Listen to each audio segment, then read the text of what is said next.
Listen to like a 30-minute thing from Bannon this morning on YouTube. And I don't know. Bannon is a populist. He's pretty cool though. I'm not cool. I don't want to say cool, but there's a documentary about him where he talks to some guy who interviewed McNamara for like an hour or two. And he interviewed Bannon for like an hour or two. He did it in like a World War II air hangar. I should look up that up. I looked up the name of that. I keep trying to think of this liberal billionaire's name, and I finally looked it up, and it's Soros. He's the guy who shorted the pound. It's very important you know that, or don't. It doesn't matter. He shorted the pound, made a bunch of money. So if you ever want to be like, I don't like leftist billionaires, you just say Soros. Or sometimes I'm trying to get a thing where like Soros will pay me money for something, or if I say something stupid, I just say Soros paid me to say that, and then it's not my fault anymore. I'm kind of a crisis actor. I'm not an NPC. I'm an actor, I guess. I'm, if there's like a shooting or an airplane crash. Oh, here's the dog. Is it gonna bite me? It's small. It's got a leash, and does he want a pet? Does he want me to pet him? Do you want me to pet you? Want to pet you? Hey, buddy. Whoa! Don't jump up at me, man. Hey, buddy. You're kind of hyper there. If you do that again, get away. Right. Get away. Stop jumping up on me. It's the voice. You just have to get. You jump up at me again. Better do not jump up on me.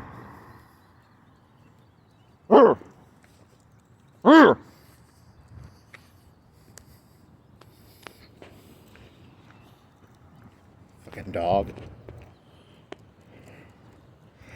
I'm trying to do like my Natalie Portman impression from this. Whoa, that.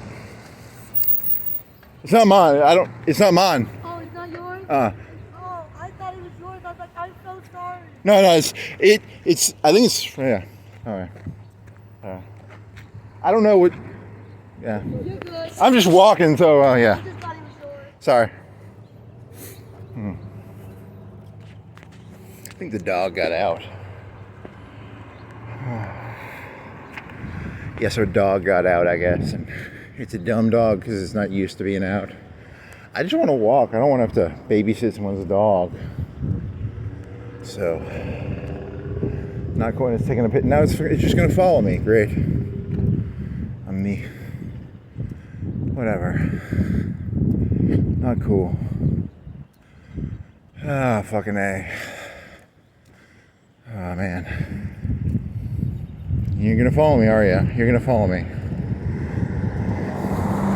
And if it follows me, is it going to be... Did it come from that cul-de-sac, or did it come from... Did it escape somehow? From the cul-de-sac? The round area? And then what if the person who owns the dog thinks that, like... I'm the Pied Piper of its dog. Like, I'm leading its dog into oblivion. It's gonna follow me, isn't it? This stupid dog's gonna follow me. Fucking dumb dog. Yeah, thank God. Please stay back.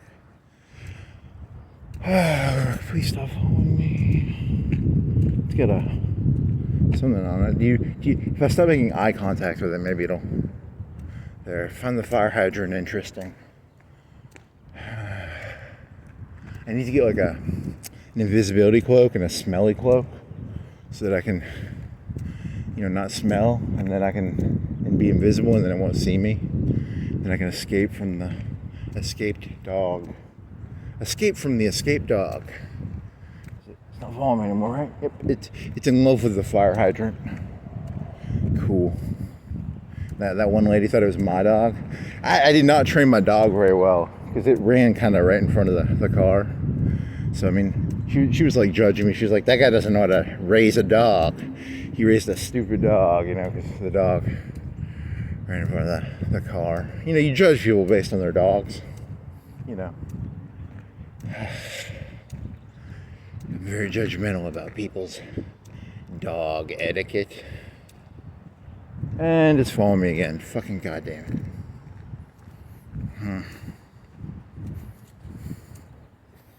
It's having what's the, there's something where like something's day out, so it's an escape dog and it's having a day out where that's a Tacoma reference. Holy shit, I just did a Ghost in the Shell reference for my Tacoma. There's an episode where a Tacoma goes and explores the world. That's a sad episode, actually. There's like 5 or 10 episodes of Ghost in the Shell that I can remember vaguely. There's one where a Tacoma, Tacoma's like a baby robot. It's like an innocent, it's a big-eyed T-800. If a T-800 had big eyes, that's what a Tacoma would be. So, because if you are, the T-800 is a very scary machine, but if you give it big eyes, that's what a Tacoma. Tacoma? It's a tank. It's more of a tank than a T-800, but very similar in concept to a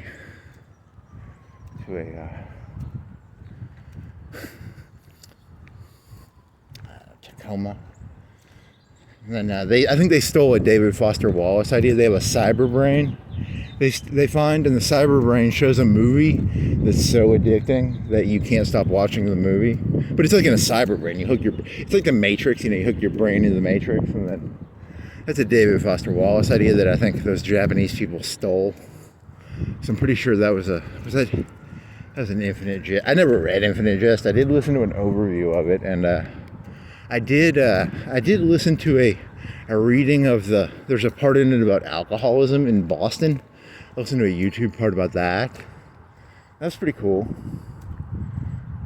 That book has a meme where like they have the name of the year of the year of the grass, it's kind of very Chinese-ish, I guess. I don't know.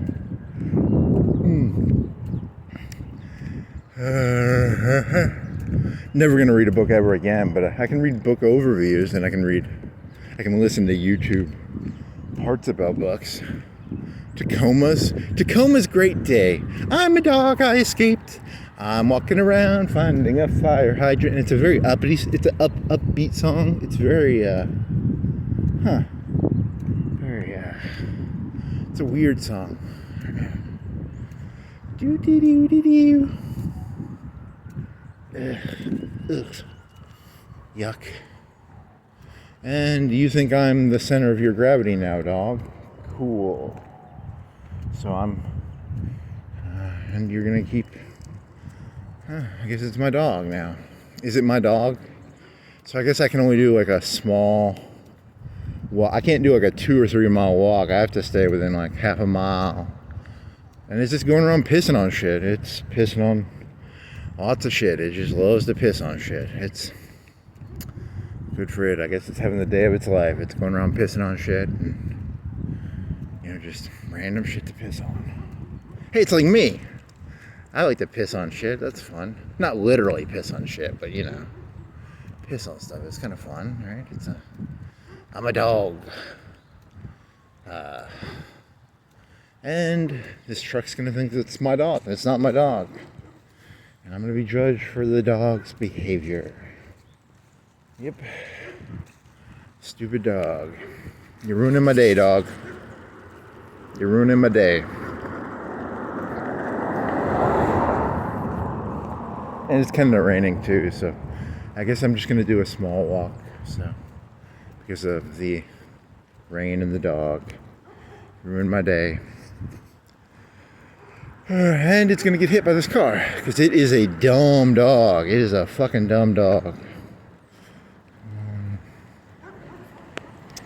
That's like the 3rd or 4th car that it's almost gotten hit by, I guess. It is an inside dog. It is a dog that does not have common sense when it comes to the real world.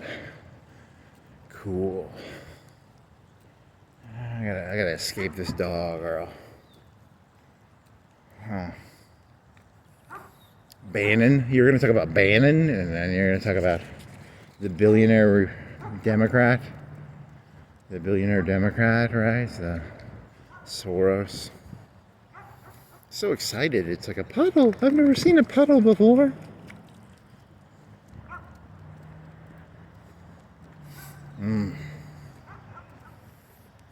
I guess I'll go right here. So maybe it'll leave me alone if I go right. Yeah, that's my plan. That way I'm not responsible. Because, like, like 9 out of 10 realities of things getting hit pretty soon.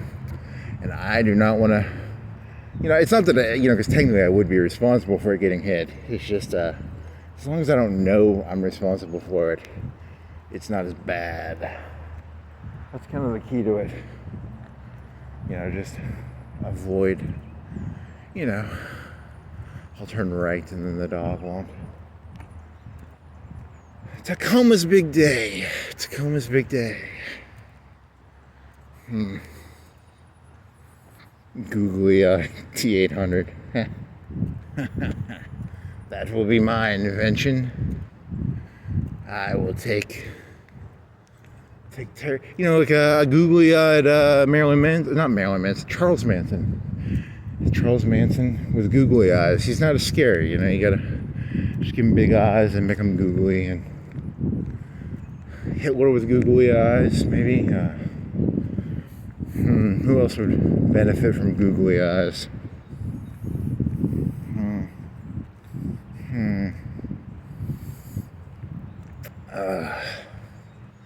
It's Comet's big day. Stop following still. It's gonna go piss on a mailbox probably.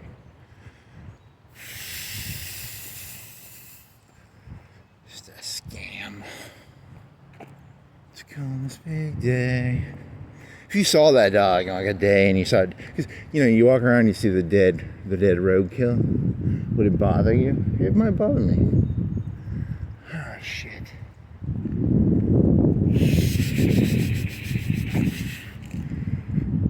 Tacoma's big day.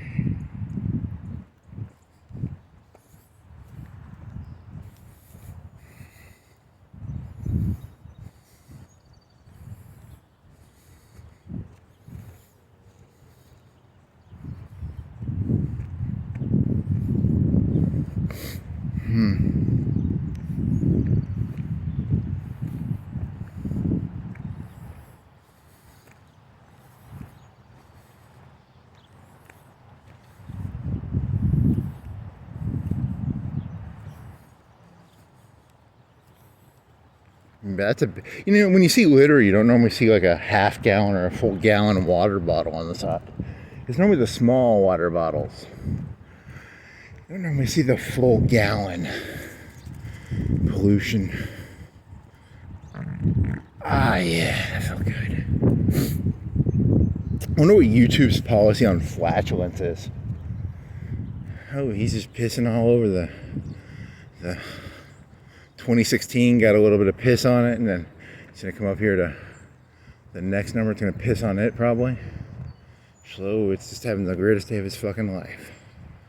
Sniffing and pissing, sniffing and pissing. Sniffing and pissing, sniffing and pissing. It didn't piss on 2013. You weren't worth getting pissed on. That other one was worth getting pissed on. You don't meet this dog's.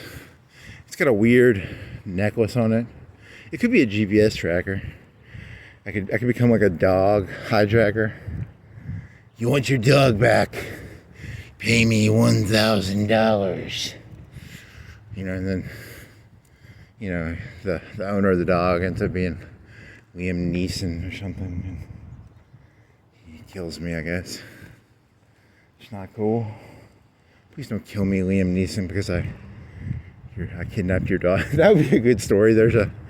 I didn't kidnap your kid or your dog, but then Liam Neeson is like chasing you, but you didn't kidnap the kid or the dog. The dog or what was the one, the famous one in the 70s for I think the terrorist kidnapped a rich lady. Is it Stockholm Syndrome, or there's some famous lady and then she joined him, I guess. So that's not a good thing. Is that a milk bottle? It's a Milo. Someone was drinking a gallon of Milos and then they threw it out their car. So,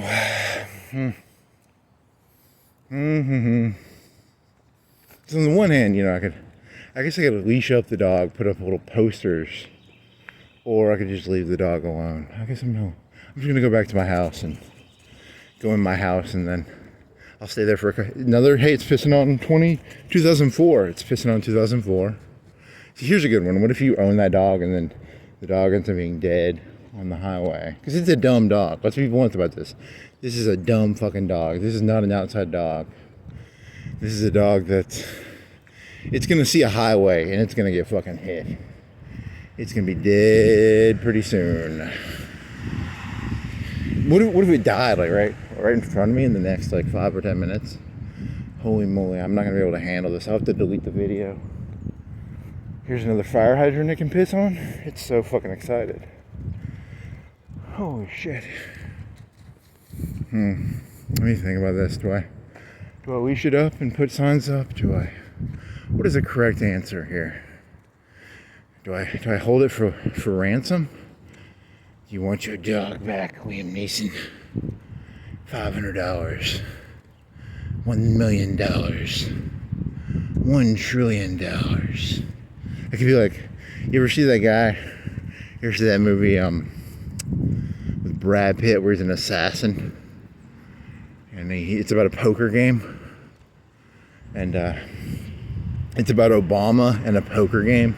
And Bush. It's Bush, Obama, Brad Pitt as a hitman. There's this one fella in it, and he plays the dirtiest fucker ever. He was in this show about Louisiana, I think. And in the show in Louisiana, he's like the dirty brother. And then the good brother is like a cop. He's a sheriff. But the dirty brother, Mendelsohn or something? Mendel? He like kidnaps dogs in that movie. And I think he kidnaps dogs. He was in Star Wars. He wasn't very good in Star Wars. But he's really good in that Brad Pitt movie. He was really good in, I think there's a Ryan Reynolds movie where he's a poker player. Like Mississippi something. And he's really good in that TV show about him being a shitty. He's the black sheep of the show, the black sheep of the family. But then, it's a show. I don't know. You ruined my day, dog. Now here's the question: do I leash it up, or do I just go into my house and ignore the fact that dog's gonna die if someone doesn't leash it? It's a dumb fucker. It's a dumb fucker. You are a dumb fucking dog. You're gonna be dead within the day. I'll tell you that. You are a dumb fucking dog.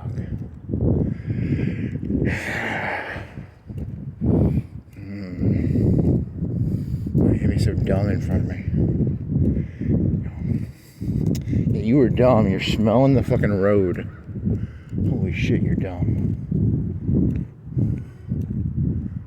Maybe I hope this is. I heard someone yelling. Someone's yelling, right? It's their dogs. There. I think. Please be. Is it? I heard. I'm gonna walk towards the yelling. Is it a kid or is it a? I think it's a. I think they found. It's running to its owner.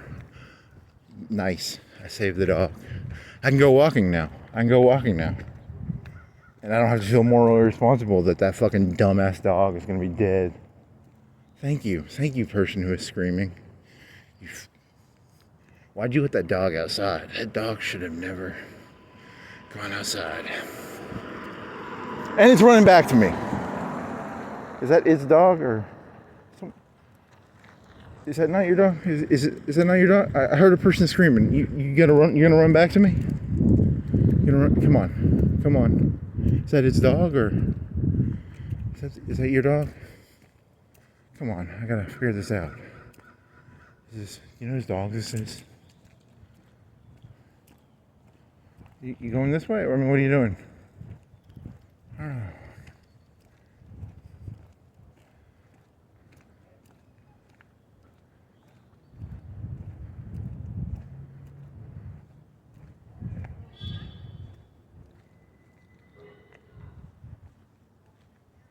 Okay, it went back to its owner. I think I just want to get away from the dog, you know? I don't want the dog following me anymore.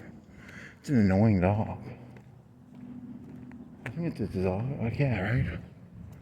It's gonna be... It's a dumb dog going... What sort of dog sniffs the fucking middle of the road? Holy shit. Dumb dog.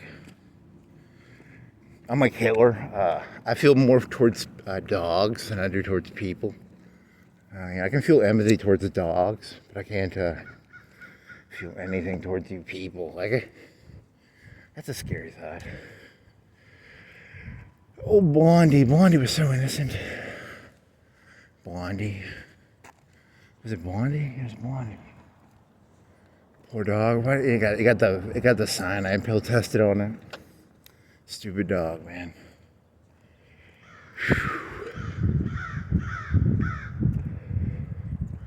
I could do a in the rain joke because of those. Walk in the rain, in the rain, in the rain. I walk in the rain. Bannon, populism, and then I wrote that guy's name down, Soros, and then I wrote down those 3. Not wrestling moves, those MMA moves. And I was gonna do I could do like a racist joke where I could do one. One's called a Kunta Kinte, because Kunta Kinte was this guy in the Roots. And his African name was Kunta Kinte. And they'd be like, your name is Toby. And then, Kunta Kinte is like a triangle choke or a Kimura or a... Kimura is the one, if you're going to learn one of them, it would be Kimura. I think the Kimura is the most common one. So, I was talking yesterday about Googling. You know, there's like a top 10 poker songs. There's a top 10 poker songs, and I got 2 of the 10, which was Poker Face and Kenny Rogers. You know, Hold'em.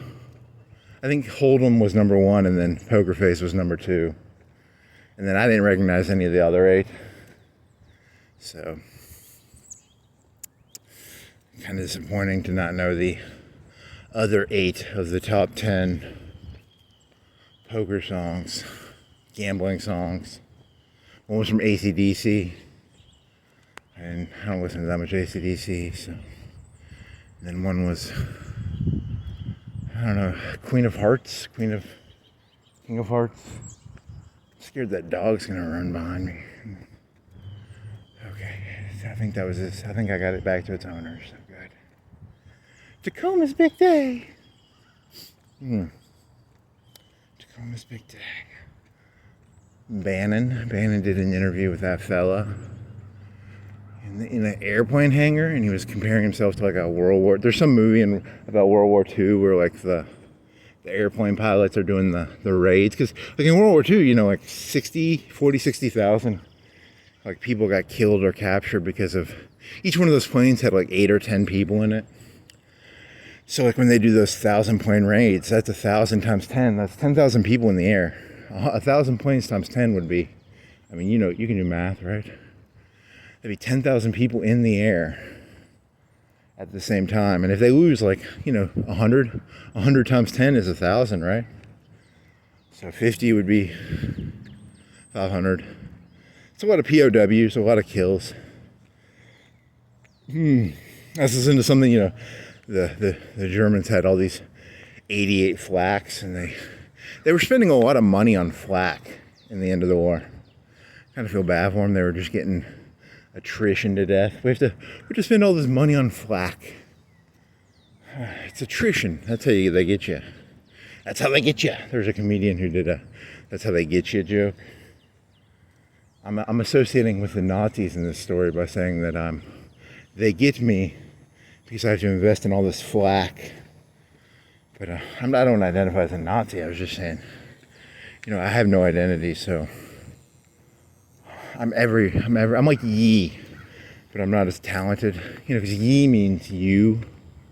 Because he's being all smarty pants, and he's saying that he's you, I guess. I only started listening to Yi after watching Westworld, because they had this song where they did Runaway, but in like a Western style. And Runaway is a fucking genius song. I don't care what anybody says. That song is like a catchy little fucker. That's an ear virus song. That's it's the premise of the song is it's catchy.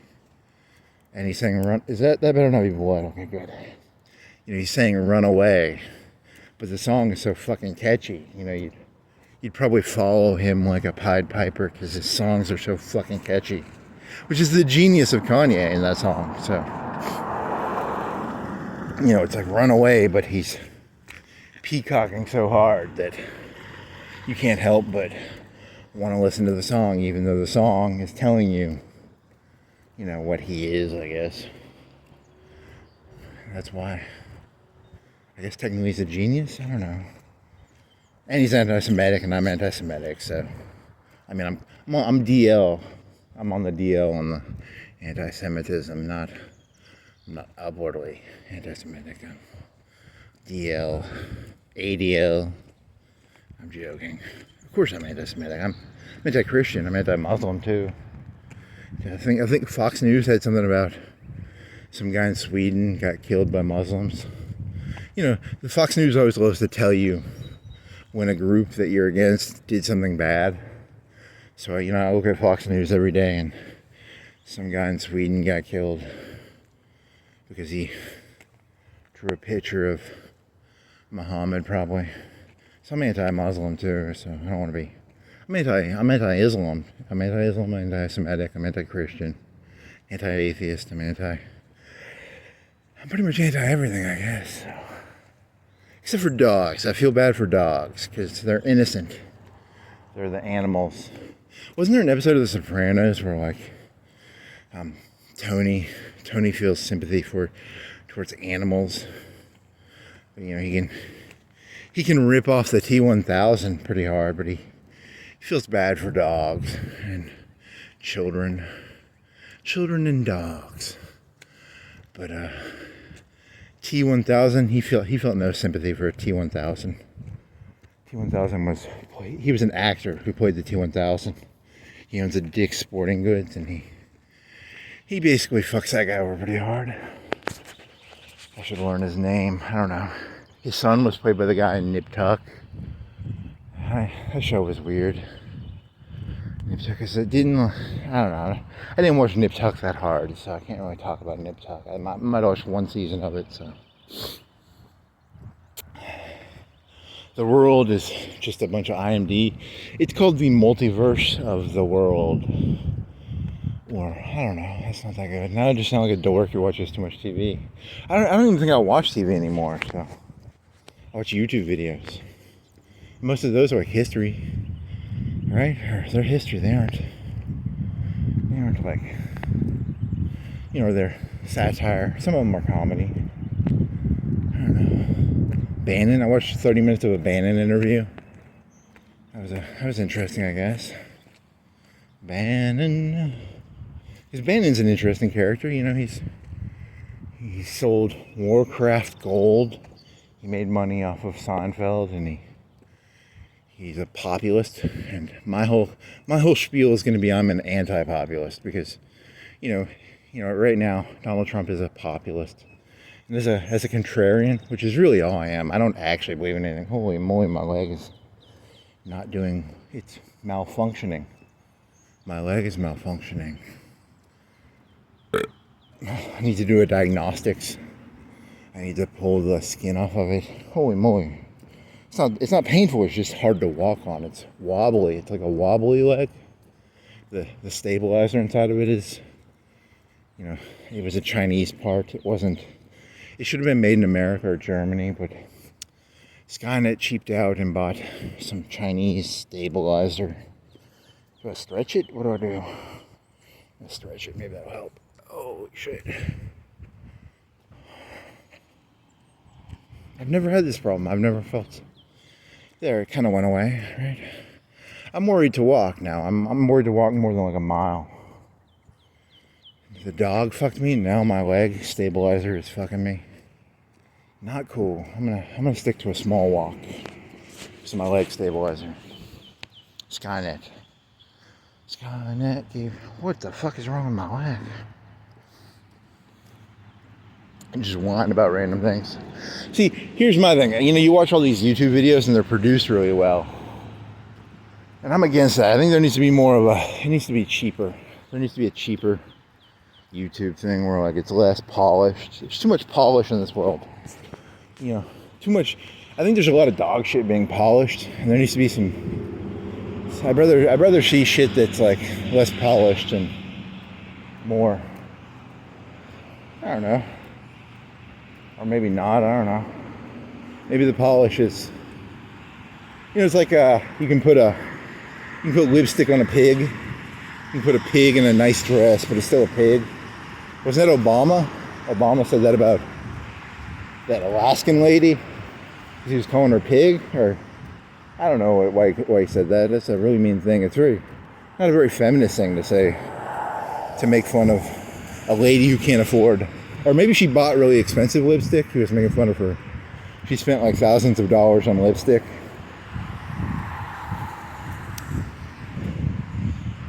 I don't know. Lipstick makes the lady. The dress makes the lady. Or maybe it's a combination. I don't know. Holy moly. And do I get to walk by the sap tree? The sap tree. The sap tree. Where's the sap tree? Is my leg gonna get better? Is it gonna get worse? Is it gonna get better? So I can't walk this if I'm gonna have a limp. You know, I'll have to become like a non-walking. I could get a roll. What if I got like one of them rolly electric chairs? An electric scooter? I could be the first electric scooter. There's a guy who does Figueroa Street is this street in Los Angeles, and it's got all the hookers on it. And you can these people will drive in their cars on Figueroa Street, and they'll look at the hookers on the street. And there's this other guy. He's got a UAV, and he flies his UAV around the Figueroa Street. And then the hookers will look up and they'll go, you know, because it's a guy. It could be a cop. I mean, you know, I guess they don't really enforce the hooking rules that well. Or I wonder, they just keep them for the night. They give them a fine. They don't ever really get them off the street. So Figueroa Street, and then that connects to, I don't know, that connects to something, right? Figueroa Street, UAVs, dogs. There's the sap tree. Is that sap? Do they fill that?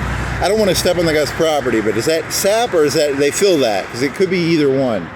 It's kind of gold. I don't know. I want to know. You know, I don't really give a shit, but it's something to pretend to give a shit about to distract me. So that's the real goal is not to know, it's just to keep me distracted, keep me circused and breaded. I just want to bread in a circus. And that's what the sap question is about. Is it sap or is it foam that a forest ranger put in the tree to protect the tree from the disease it would get from not having sap? You know, because the trees have a big hole in them. Sometimes they'll put foam or something in them to protect the tree. Especially if it's like a historic tree, you know, like a 20, 30, 40-year-old tree. Protect the trees. Protect the trees. And will my leg make this? Yep, maybe. I think my leg will make it. Warning, neighborhood watch. That's an old one. I need to replace that. I got a plastic bottle here. God.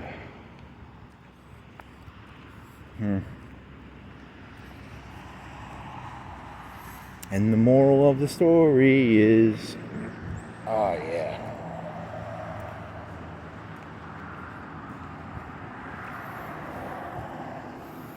Tacoma's big day. Doo-dee-doo-doo. Tacoma's big day. Fucking dog got that in your head. Fucking that fucking dog's putting Mon viruses in my. That's a CIA dog sent to put viruses in my head. You know, like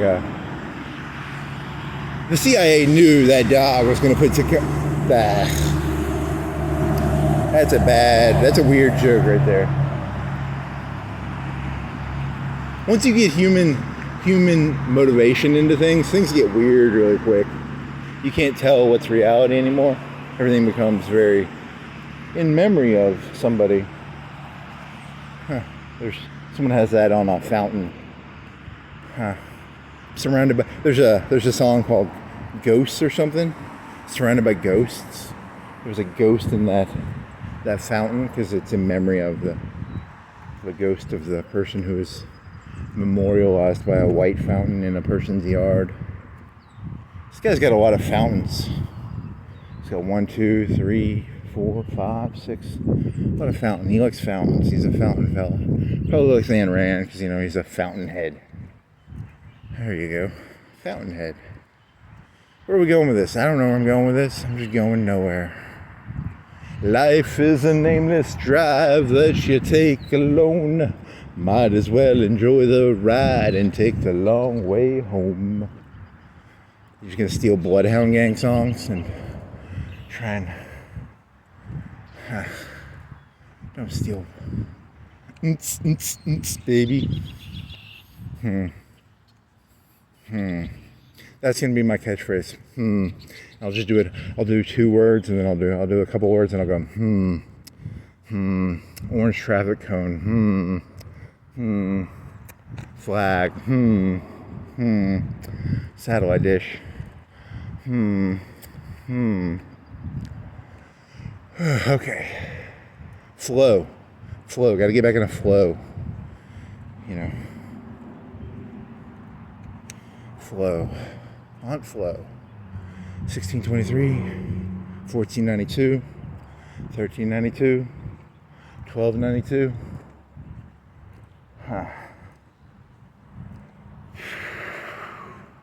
Breathe in. Breathe out. I think I saw that on a breathing video.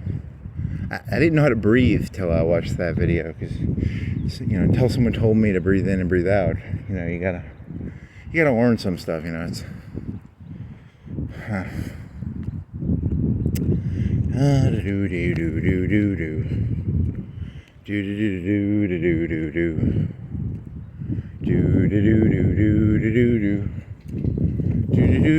yeah, my life's good now.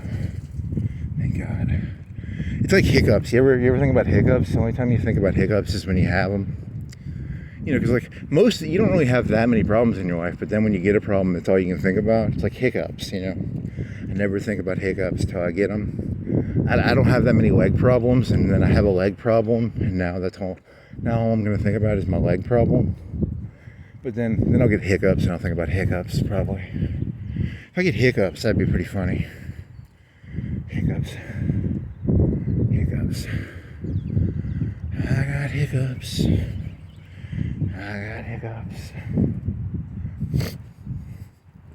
I've seen London, I've seen France, I've seen hiccups. Yeah, I was trying to watch YouTube was giving me comedy specials to watch. Because normally what I do is I'll play like a video game. And there's this song called, I think it's by a guy named Cohen or something. It's a song called Tea and Crumpets from China. It's about, she'll get you on your wavelength all the way from China. It's about tea and crumpets. So I'll just put a Norm Macdonald's. He has a bunch of like bootlegged. They would illegally record his comedy special. I was listening to it. And like 80% of the jokes are just calming. So it's not that they're like hilarious. They're funny. They're just calming. So it's like a oranges and tea from China song. I don't know. Is that going anywhere? Not really. All the way from China. Da da da da da da da da da da da. Da da da da da da da da da da. How do I know that song? Because I think it was Adam Curtis did something where he was comparing the Clintons to Ayn Rand, because Ayn Rand famously fucked. He didn't explain it like that. He didn't explain it that that guy she was fucking was 25 years her younger. I would have guessed like 10 off the documentary, but they break up and she slaps him in the face. She's like, I never want to see you again. I hope you never get an erection ever again. She's a mean little thing. She's a cult leader kind of. And she's comparing it to, or Adam Curtis is comparing, he's juxtaposing, because juxtaposition is where you take two things that are unrelated and you try and show how they're similar. So he's juxtaposing the 90s economic crisis in Asia to Ayn Rand, I guess. I don't know. He does it better than I can explain it, but his thing is like, the Clintons are getting in all this trouble and they're delegating all their power out to these economic people, and in North Korea and South Korea they're funneling money in, kind of like 2008 in America. That was his argument, or that was my understanding of his argument. So if you're going to be a paranoid, you could be like, the whole Lewinsky thing was just a way for the bank. That would be, he doesn't make that argument. I was just making a paranoid argument, because I like to make paranoid arguments sometimes just to stir the pot. But, that guy's got pink lights. It's like a neon pink light. His daylights are neon pink. That's pretty cool, I guess. He gets you on his wavelengths with his neon pink lights. Here's some dead roadkill. That's why I was thinking of that dog. I don't want the dog to be, it's innocent. The dog is innocent. I don't care about cars or you people, but I care about the dog, right? The dog is, I can identify as a dog. I can't identify with you people. Good old Hitler. I always felt I identify with Hitler, not because I'm anti-Semitic, but because I can identify with a person who feels more towards animals and children than I can towards people, I guess. Fucking Hitler. That's the problem with watching Hitler shows, is you're like, oh shit, I'm gonna do that if I'm not careful. Animals. They're so innocent. They're like, you're supposed to love people. You're not supposed to love animals. There's a squirrel. It's so cute. It's so kawaii. It's got big innocent eyes. It's not like you reptile people. You people are all reptile people because you got narrow slit eyes. You're not like, that's the key to empathy and sympathy is to feign childish kawaii-ishness. Just pretend. Because most people you meet in this world, they know everything. That's why I can't stand people. You all know everything. That's why I'm against populism. Because I've met the 80% don't know fucking shit. The 80% are. That's why I don't like Bannon, because Bannon's a populist, and I hate the people. I think not power to the people, take power from the people. Because the people are, I don't know. Do. Gets you on your wavelength. Feeds you tea and crumpets. You want some tea and crumpets? You want some bread and circuses? I got some bread and circuses for you. I got some tea and crumpets for you.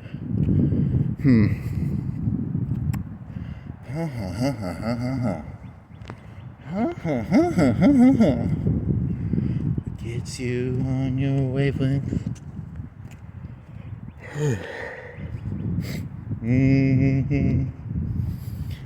I was gonna talk about movies. See, I already told you I had a voice recorder, and I talked into the voice recorder for probably 40-50 hours, but you can't upload that. But I did this one time where I spent like 30 minutes explaining the movie Heat. But I would purposely mix up the actors, and I would purposely be like, who is that guy? Who is that guy?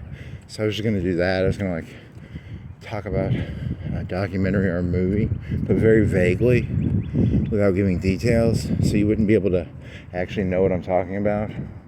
It would just be me being very vague about something, and it'd be just a big lead on that goes nowhere. Because what was Heat about? He was Al Pacino. She's got a big ass, and Natalie Portman's like 12, and she tries to off herself, and he throws a TV out of his car. And it's a funny scene. Because movies are about funny scenes. Like how many scenes do you remember from movies? And he throws that TV out of his car. That's kind of funny. And it's like, you can come on. He comes over here, and he's like, his wife is cheating on him, and Al Pacino's like, you can fuck my wife, but you ain't gonna fucking watch my television. That's it's kind of funny. And then he takes the television, and then later, like 30 minutes later, he's in his car, and he dumps the television on the side of the street, which is kind of funny, I guess. I don't know. It's a spite thing. It's not really about the television, right? He's really angry that his wife was getting fucked by that other guy, but he takes the anger out on the poor. It was a small television, at least. It wasn't like a big one. It was like a 10-inch, 12-inch. TVs used to cost more money. The LEDs and all that. Now TVs are a lot cheaper. So that's probably a $200 TV back in the day. In today's money, it might have been a $300 TV because of inflation. But and he ruins a $200-300 in today's money TV. It would look like a shitty TV to you people because you can get a $200 40-inch, right? I don't know. The last TV I bought was in 2011. I think I spent $200 on a 40-inch, and that was. So I don't even know what you people can get for $200 today. I don't know the TV market, so I'm assuming they've gotten better. There was QLED or OLED, or there's always some new shit you people are making. So Al Pacino destroyed a $300 TV in Heat. There's a scene where he pulls over. It's a movie with Al Pacino and De Niro, and De Niro is not like, he's like, now De Niro sucks, but back in the day he was pretty fucking cool. He did like Raging Bull, and I think he did Taxi Driver's a good movie, Raging Bull. And now he just does like Meet the Fockers 7, but good for him, I guess. I don't know. He lose it, I guess. He's still decent in this movie. He's still got some menace to him. He still comes off as a little bit scary. He hasn't, So they have coffee. It's the two greatest actors ever having coffee. And they're talking about how I'm a cop, and if I have to, I'll put one in your head. And he's like, I don't know. They're both professional, but they're professional in their own different ways, I guess. I don't know. Whatever professional just means good at something, or what does professional mean? Someone needs to explain that one to me. Like, I'm a professional. I don't know. It's about you wear a really cool suit. If you wear a suit, you get to be professional. I don't know. Don't get emotional. Don't get angry. Stay detached. Professionalism is about detached. But then again, there was that. He's not Russian, is he? But Zizek.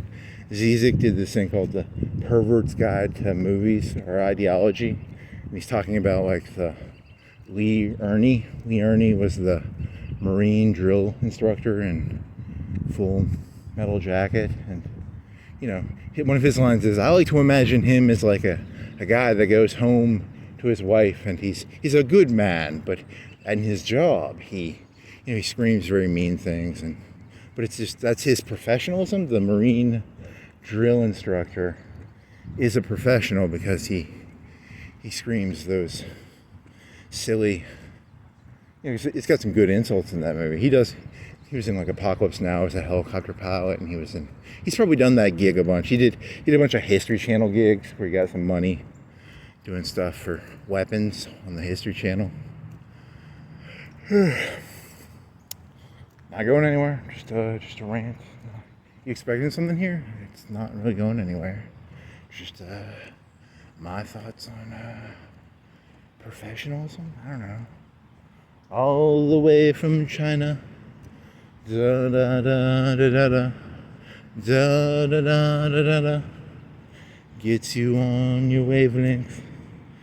Shoves tea and crumpets down your throat. There you go. There's a pond and there's little dots of sprinkles landing on the pond. So that's kind of cool. I could show that. That's not copyrighted, right? It's kind of cool, right? Not really. I don't know. Trying to get you on my wavelength here so I can feed you tea and crumpets. My plan is to drug you and then I'm gonna steal your liver probably. I wonder what organs you have that I can take. Just gotta get you to eat these tea and crumpets. Eat my tea and crumpets and I'll cut your liver out. You'll wake up in a nice bathtub. Yeah, that's a good one. Ice bathtub. You're missing, is it your kidneys or your liver? I'm not even an expert in stealing, the organs you can steal. I gotta do more research on which of the organs I can steal from you. I'd have to learn how to cut them out, and I think that I bet they specialize. I bet like the one person drugs you, and then once they drug you, they call in the doctor, and the doctor or the cutter is probably the specialist in the operation. It's probably a 2-3 man operation. Maybe they run some security. They have a security guy probably. At least a 2-man. You get a pretty lady to go to the bar. Yeah, that'd be a good one. You can make some money doing that. I could become I have to buy a wig and a pretty dress. I'll go to the bar and I'll lure the person back, and then I don't think I'd be a very pretty lady. Like I said, I have to subcontract the pretty lady part out. I need to find a pretty lady that I can get to lure the people back to the motel, and then we can cut your organs out and sell them to the Chinese or to the rich or to I don't know, maybe the poor. Do the poor or it's probably the rich who get the organs? I don't know. All the way from China. Feed you tea and biscuits.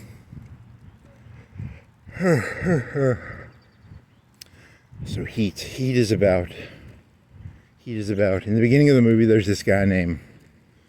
What is his name? He's the unprofessional guy, because in the very first scene of Heat, they rob an armored car. And an armored car is like a car, but it weighs like 5 or 10 times more than a normal car, because they put all this metal stuff on it. And so it's got like 4 people in it, and I think some of them have some of those AR-15s and stuff. And they use like a semi-truck and they use 3 or 4 cars, and they block it in, and then they use explosives to blow the door off, and the door.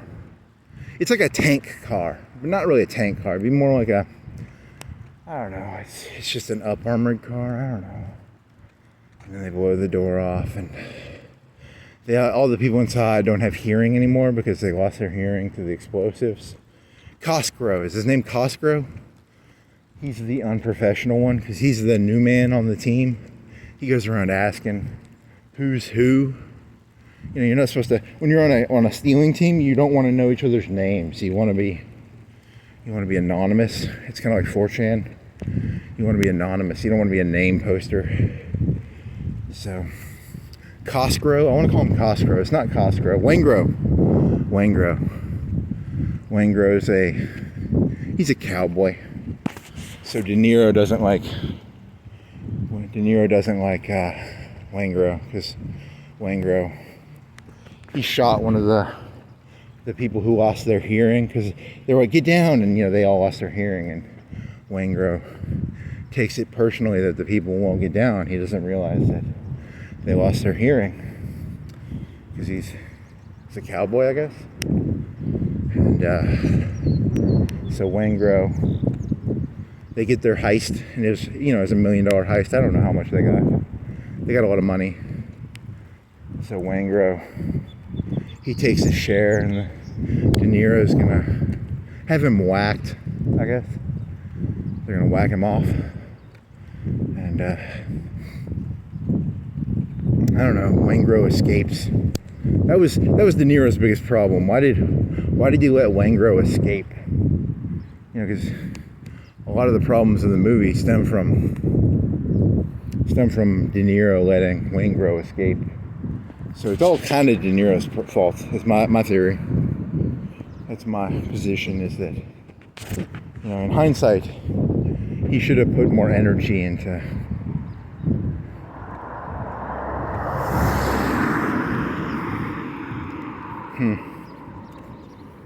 So what happens next? Then they're doing some bank jobs, or they're stealing metallurgy. So titanium and gold and all these alloys that are really expensive. Because alloys can be really expensive, I guess. I don't know. Probably just gold. And then, I don't know, what happens next?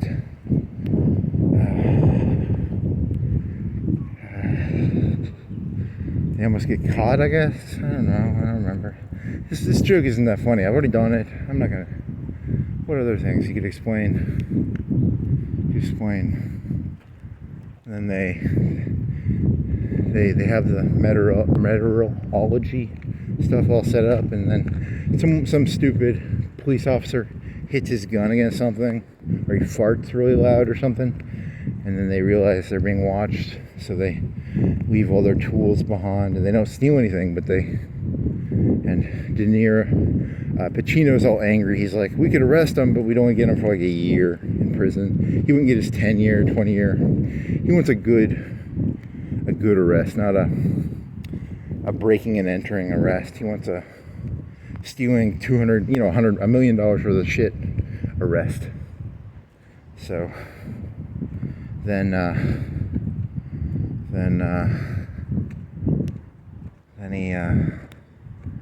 they leave their tools behind, they escape.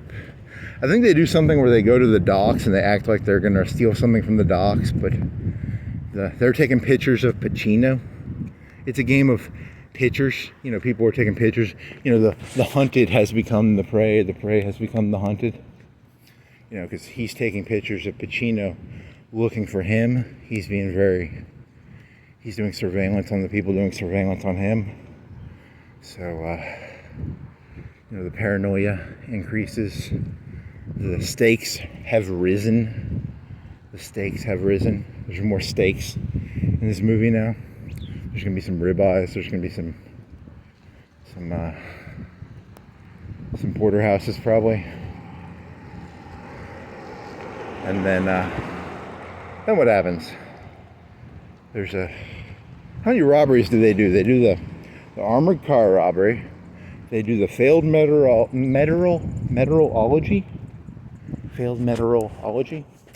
They do one where they go under a building, but I don't think they show that much of that one. Right? They're in like a parking garage. They do it, but I don't think they show that much of it. And then, or maybe they do, I don't remember. And then there's the big shootout scene in front of a bank. And they all carry around these big black duffel bags filled with cash. So I don't know how much a duffel bag weighs. If you had they have full duffel bags of cash, like a big black duffel bag. So there might be $1 million in each one. I don't know how much.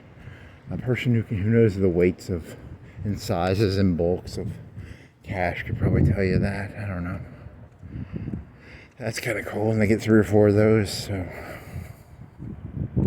the first one was bonds. Like, they were just stealing bonds, which were like sheets of paper, but the sheets of paper were worth like millions. So that was kind of cool. And then the second one was metal, and then the third one. So they would have stolen like gold coins. It would have probably been like gold coins or something. I don't know. And the third one, I don't think they show the third one. Maybe they do. I don't know. My memory's fuzzy. It was in a parking garage, and then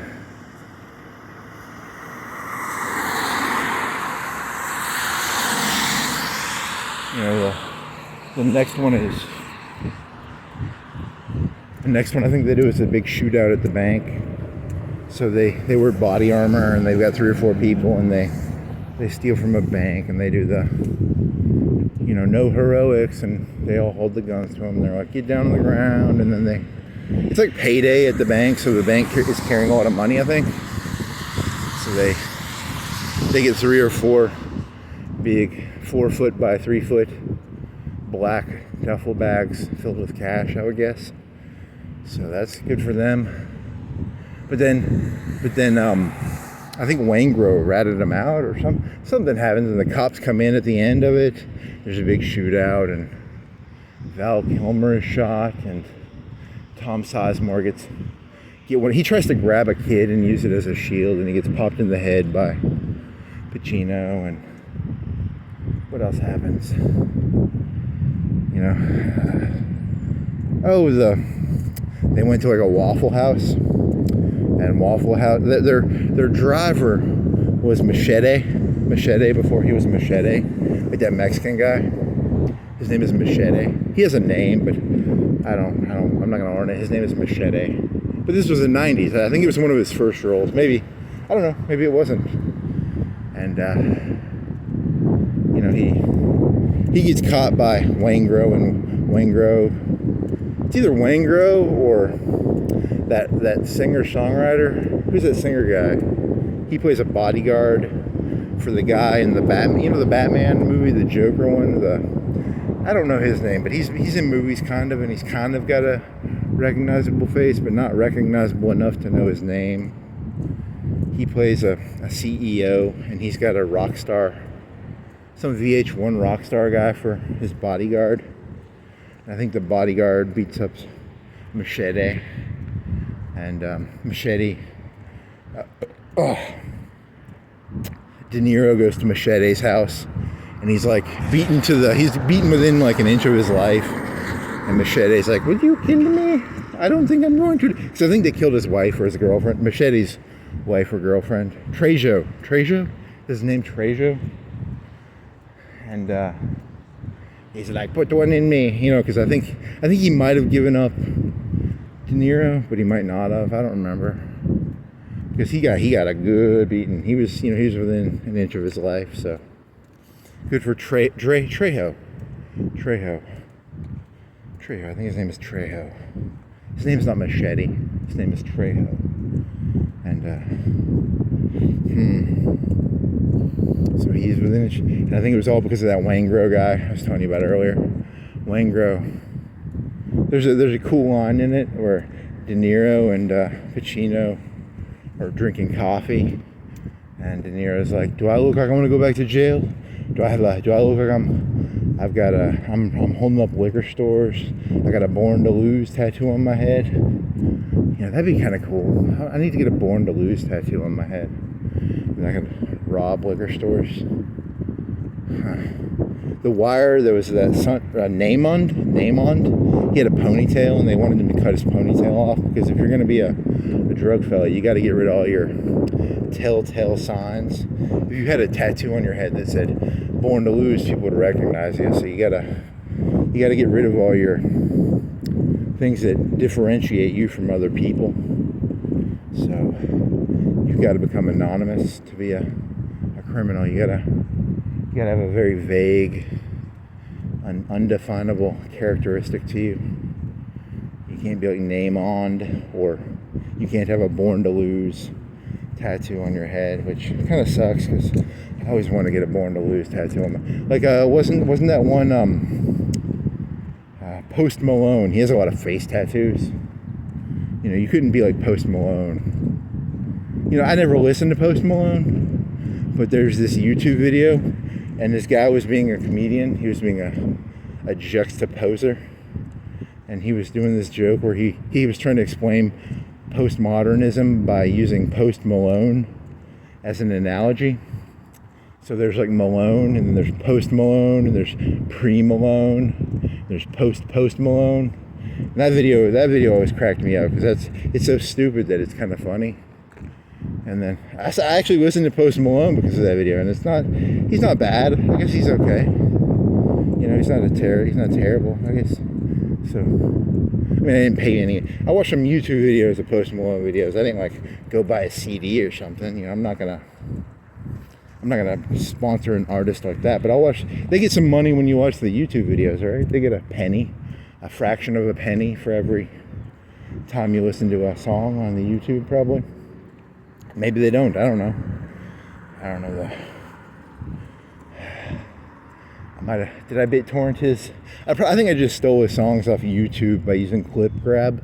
I don't think I actually torrented his CDs, but some of the songs are kind of catchy. They got some ear virus quality to them. They got some. He's a virus maker, just like all the other artists, just like the Yees and the. Anyone who can feed you tea and crumpets is a virus maker. So. So what happens after that? Trejo, he's like, shoot me, do me in. And then I think De Niro shoots him in. He goes to a Waffle House, and they don't have a shooter anymore. They don't have a driver, because Danny Trejo was the driver of the getaway car for the big bank robbery. The bank robbery is the highlight of the movie. It's the biggest action scene, probably. The first one's pretty good, but the bank heist is the money shot. It's the they probably spent the most money on it. I don't know. That's why it's called the money shot, because they spent a lot of money on it, right?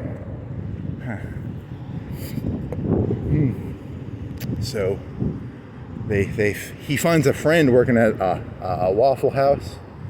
He's played by some black fella who he's friends with in prison. I should know his name. I can't even remember his face that well. To be honest, I want to say he's the guy from the Green Mile, but I don't think it was the Green Mile guy. I think it was another guy. It might have been Will Smith. It might have been Chris Rock. It might have been Barack Obama. It might have been Muhammad Ali. It might have been some black fella, right? Denzel Washington. I don't think it was Denzel Washington. He was in a movie. There's a cool movie he's in where like there's this demon, and the demon will touch someone, and the demon will transfer bodies by touching someone. And then this demon will walk around. He'll touch people, and he'll be like, "Time is on my side. Yes, it is."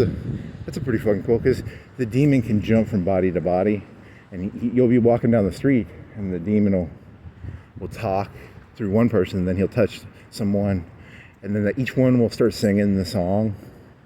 It's very, very menacing demon. It's an intimidation tactic. I'm telling you, them demons, they got some fucking dope tactics. But that was Denzel Washington. That wasn't. I don't know this. He's not as well known of a actor, so I'm not.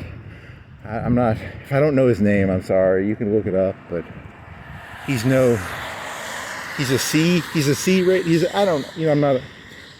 Who am I to judge the A, B, C, D? He's no Tom Cruise. He's like a C or a B or a D rate celebrity in terms of famousness.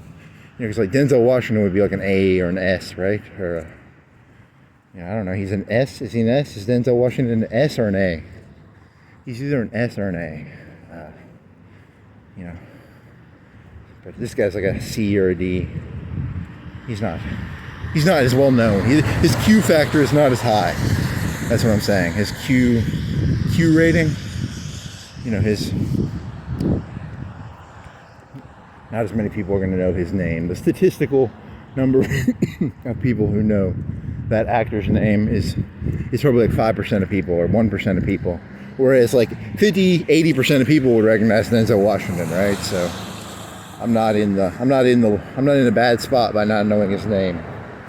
So he works at a Waffle House, and or a Waffle House like place. It's a cafe or a diner, and I think he's a cook or he's a dishwasher, and his boss is a jerk, and his girlfriend / wife is very supportive. So he quits his job to go be a a getaway driver for the bank job, because he's like, hey, I need a bank driver. I need a driver in the next like 10 minutes. And he's like, okay, I'll be a bank driver. Then Nero is, so they're gonna do their big bank heist. I think they have like a Buick car. I don't know. It's not a very cool looking car. Kind of a dorky car. They pull up to the bank, and it's very crowded traffic. It's kind of a big city street, so they lock the door, and then they fill their duffel bags up. They all have AR-15s, I think. They have the assault carbine. They might be M16s. They might be assault carbines. I don't know. They're assault carbine. The carbine is the one where it folds the stock down. The M16 can't fold the stock down. I think they can fold their stocks, because it's all about folding your stock because they're wearing like trench coats, so they can hide their M16s under their trench coats, maybe, or long coats. I don't know. And then they get their black duffel bags, and they get through, and then Al Pacino he's got a hint. I don't remember where he got his hint from. He got a hint that there was a bank robbery from somebody or something, so he's like almost there. So he catches him at the very end. There's a big shootout. There was a firefight. And they're wearing body armor. So they can take, like, body armor can take like 1 or 2 hits and then it breaks. But it gives you like 1 or 2 hits, I guess. And he kills like Al Pacino's cop friend. So what else happens? I think they kill a couple cops, and then Tom Sizemore runs off with a bank. He's got a big 50-pound bag of cash, probably. And he grabs a little girl to try and use as a human shield, and he gets a headshot. He gets headshotted by Pacino, so he's no longer with. He goes to the next dimension, and there's a good idea. There's a book I read when I was younger, where when someone dies, they go tweet. So mine's gonna be every time someone dies, they went to the next dimension. That'll be my homage to someone else. That's not my joke. That's someone else's joke. But I'll just change the words a little bit, and you people won't know. So that'll be cool. So Tom Sizemore goes to the next dimension, and no, that's not how that joke works. The joke works differently than that. I'm just going to use the term goes to the next dimension because it sounds hip and cool. So Tom Sizemore goes to the next dimension. Val Kilmer gets hit like halfway. He has to go to a veterinarian. The veterinarian is played by the guy from, I think he's played by the guy from Entourage. I don't know. And he has to give his shirt away. Poor guy has to give his shirt away. But he was, being a veterinarian, but you get paid, I don't know, what do they get paid, like $10K if they pull a bullet out of a criminal? I don't know how that works. Was he a doctor or a veterinarian? I don't even know. Does it matter? Probably not. So there was a shootout. And Val Kilmer, who else was in there? Was there another robber? So it was a 4-man team. Trejo's dead. Sizemore's dead. Val Kilmer's alive. De Niro's alive. That conservative guy, that conservative actor, there's like, out of 1,000 actors, like 10 of them are conservatives.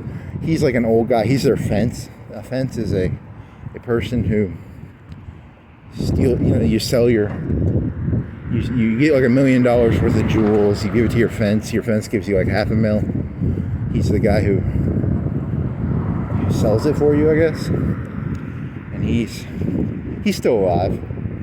And De Niro hangs out with him. He's not Christopher Walken. He's Midnight Cowboy. He's what is his name? His name is Midnight Cowboy. Not Hoffman. Hoffman is the other Midnight Cowboy. He's the other one. He's the other Midnight Cowboy. And so He's trying to get an exit. Oh, I forgot all about De Niro. De Niro met a lady at a bookstore, and De Niro's in love with a bookstore lady. That's important to the story, and I didn't even talk about it. Very important to talk about De Niro falling in love with the bookstore lady. Back in the 90s, people, before like Word and stuff, people specialized in like calligraphy. Now you just go into Word and you change your calligraphy with like a drop-down menu. But back in the old days, that was like a job, like calligraphy and typeset. She probably made like posters for companies. She would choose which, Times New Roman, or she was an expert at that, I guess. And he can't tell her that he's a bank robber, but that's pretty cool, I guess. I gotta just hit the curb. Poor dunce hat. Yesterday I was thinking, or a couple of days ago, I was thinking about, I was talking about the Germans in Bagration. The Russians made them wear dunce hats. They had 50,000 Germans walk down Moscow Boulevard, and they all had to wear those dunce hats.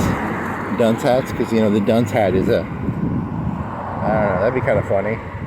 Stalin had 50,000 dunce hats made.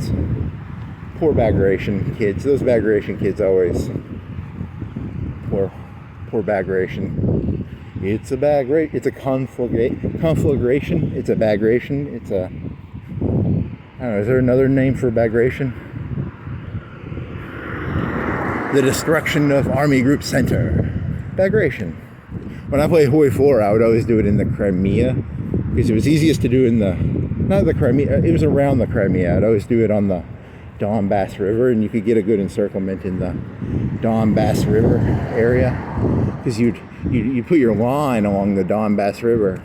I think it's the Donbass River, or the Dnieper, maybe it's the Dnieper River, and you put a big line of forts up and down the Dnieper or the Donbass, and then the stupid AI in Hoi 4 would just hit the line, and they weren't that smart because they're AI.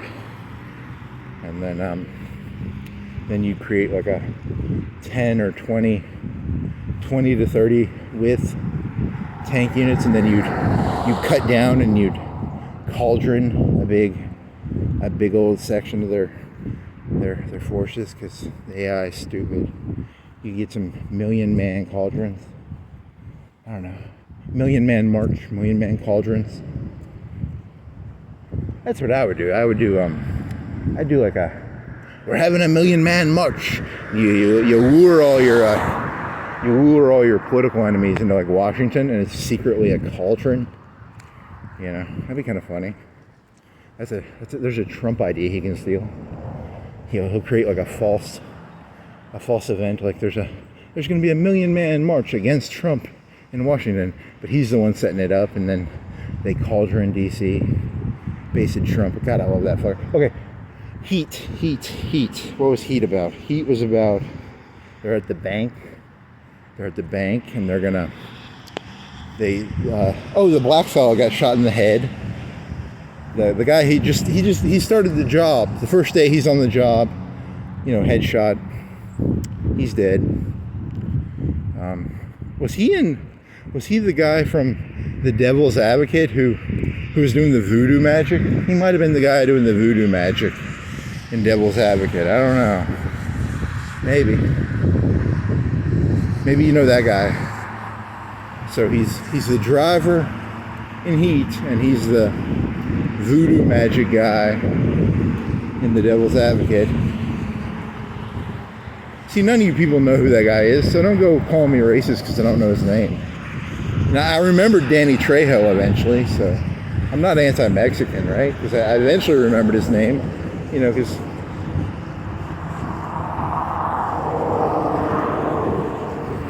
So what else is there?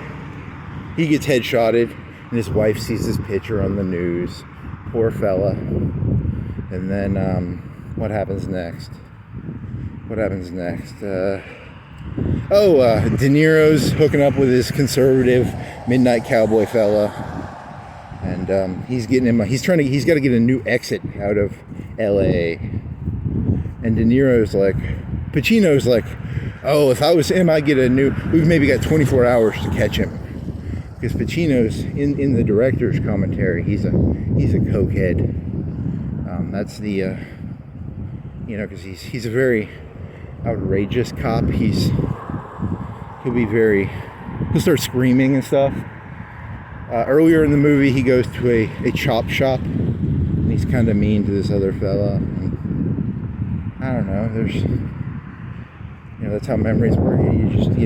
I forgot about the love interest of she had curly hair, I think. I don't remember what she was in besides that. What else is there? She had curly hair. I don't know what else happened in that movie. So then he's trying to escape, but he does something. He's gonna escape with his lady friend. They're gonna fly to, I don't know, South America, Russia, Africa, the Sahara, Morocco. They're gonna do like a world tour of cool places to visit, and he finds out about what's his face.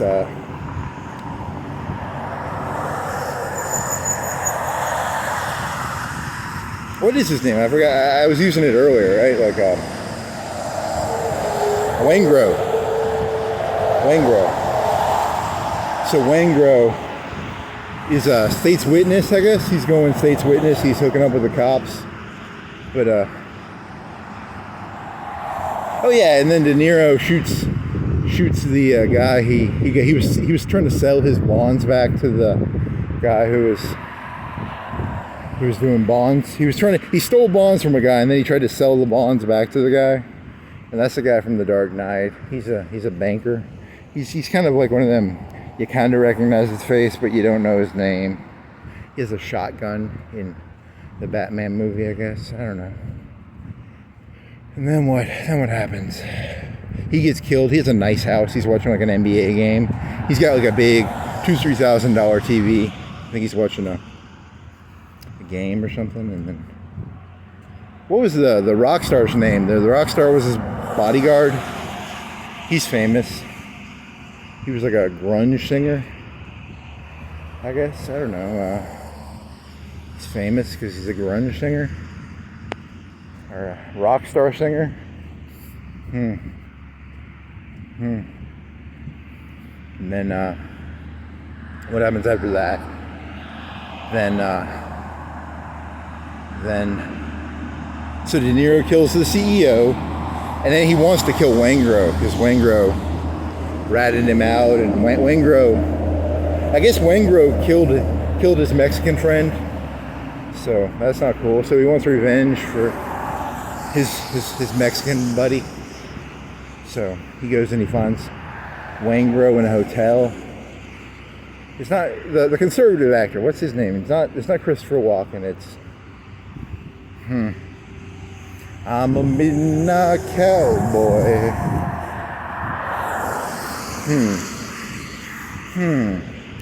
What is your name?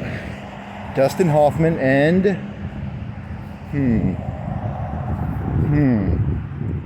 I'm a midnight cowboy. It's not Clint Eastwood. It's not Sylvester Stallone. It's not the guy who likes guns. The guy who likes guns is Charlton Heston. He ate Soylent Green. You know, he was in Spartacus, I think, or he was in. And someone died in that movie. There's a chariot race and someone dies supposedly. Charlton Heston, Christopher Walken, not Christopher Walken. Christopher Walken, I don't think is a conservative. Who are the conservative actors? That one guy from The Godfather, he's supposed to be a conservative. The guy he wasn't in the second one because he wanted more money, which kind of sucks because The Godfather 2 is he wasn't Italian, he was Irish or German or something. Or what was his name? Is he in it? He's not in Heat. He's in that one with the guy where the guy gets angry, and it's in Los Angeles. Smirnoff bottle. What's his name? Oh, well, he's supposed to be. See, my brain goes like, there's only so many conservative actors, so I'm thinking that I'll get to the answer by using that. But there's other ways of getting there, I guess. He was in, what else was he in? He's in a lot of movies, right? Voight. He was in that movie, that TV show with about the Enforcer. What was that guy? He was Wolverine. He wasn't Wolverine. He was Sabretooth. He was in that TV show, and he was the father of the Enforcer in that show. Voight Kampf test. I failed my Voight Kampf test because I couldn't remember John Voight.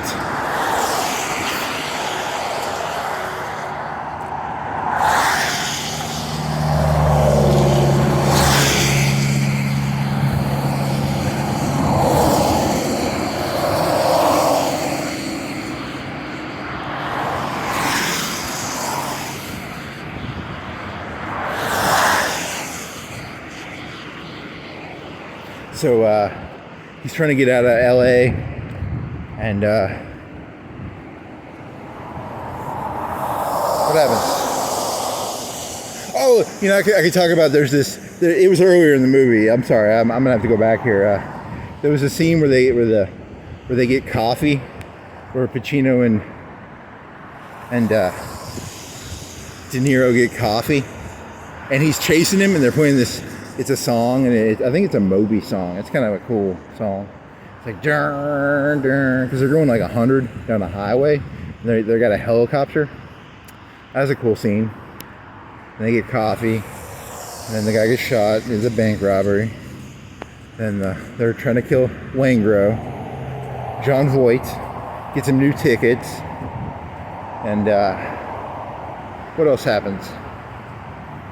I don't know. Oh, he goes to the hotel. He kills Waingro. Because Waingro, Oh, Waingro earlier in the movie, he kills like a black hooker lady. She's like 18 or something. She's a young hooker. And he's like, tonight you're gonna meet you ever met the angel of death? He says something kind of menacing, and he kills a black lady hooker. And then, so he kicked the dog earlier in the movie. He didn't just shoot the people when he robbed them. He kicked the dog by killing an innocent hooker. So he's not a nice guy. So everybody can root for De Niro killing him. Have you ever? It's not like a dance with the devil. It's you ever walked? Tonight you're gonna. I don't know. He says something menacing. That Waingro is, Then what happens? He kills Waingro, but he can't get in the car, and his girlfriend was waiting in the car, the curly hair lady who did font stuff. And then what happens? Oh, he can't get in the car, so he has to run, and they're near an airport. So it's supposed to be like symbolic of like how De Niro is really, really close to escaping. But, Al Pacino's on his heels, and it's all black, and it's at night, and there's these lights that go up and down. Is that guy doing maintenance on a gas thing? So he's doing that, and there's lights that'll go up and down. I think they're both carrying 9mm or something small. And they what do they do then? And then Pacino gets his double tap, I guess, and then De Niro dies. I don't remember. I think that's the end of the movie, and then they play some Moby song. I think they play a Moby song. Huh. Moby is a good one. The best Moby song is from The Sopranos, where there's one that's like, when it's cold, I'd like, that's a good Moby song. Moby's he's a little catchy little fucker in his own way. And he dated Natalie Portman, who was in this movie, which I did not talk about because she's the daughter of Al Pacino. And I forgot, earlier in the movie, she tried to go to the next dimension, and that's important to the story. And also, it's important that Al Pacino took his TV back from his wife who was cheating on him, and that's important, right? So, me trying to explain this movie, it'd almost be better if you went and watched the movie, because I can't remember it, and I can't really condense it that well, because it's just like a random memories from the movie, but I can't remember them in order. They're just random scenes, and then one scene will remind me of another scene. I don't know. Yeah. And Moby and Natalie Hirschlag, they dated. And then she was in Garden State, and Garden State has this joke where, like, she has this joke where she's like, I like to do something that's spontaneous that no one's ever done. But that joke's been done a million times. She's just a manic pixie dream girl, That's not that original. That's a meme. That's a cliche. That's been done to death. So that's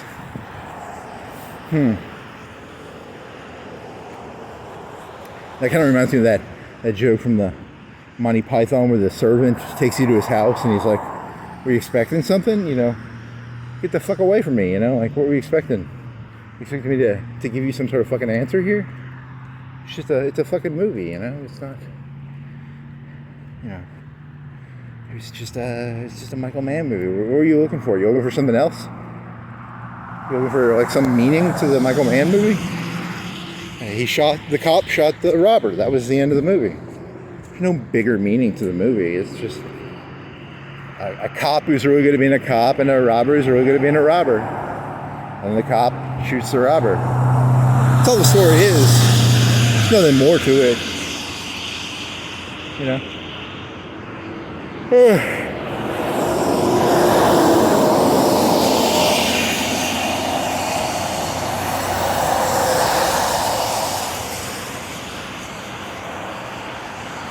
Bannon and populism. Let's see what else is there. I was talking about Bannon and Then there was that guy who shorted the pound. Who I cannot remember his name. I was talking about him earlier. I can't remember his name. Soros paid me to do this heat bit. It wasn't my idea. He paid me to do a long explanation of the movie Heat. And so it's not my joke. It's George Soros's joke. He's shorting the pound again, I think, so you better watch that pound, or the dollar, or the gold, he's shorting something. Don't short things. People don't like people who short things. I like people who long things, not short things.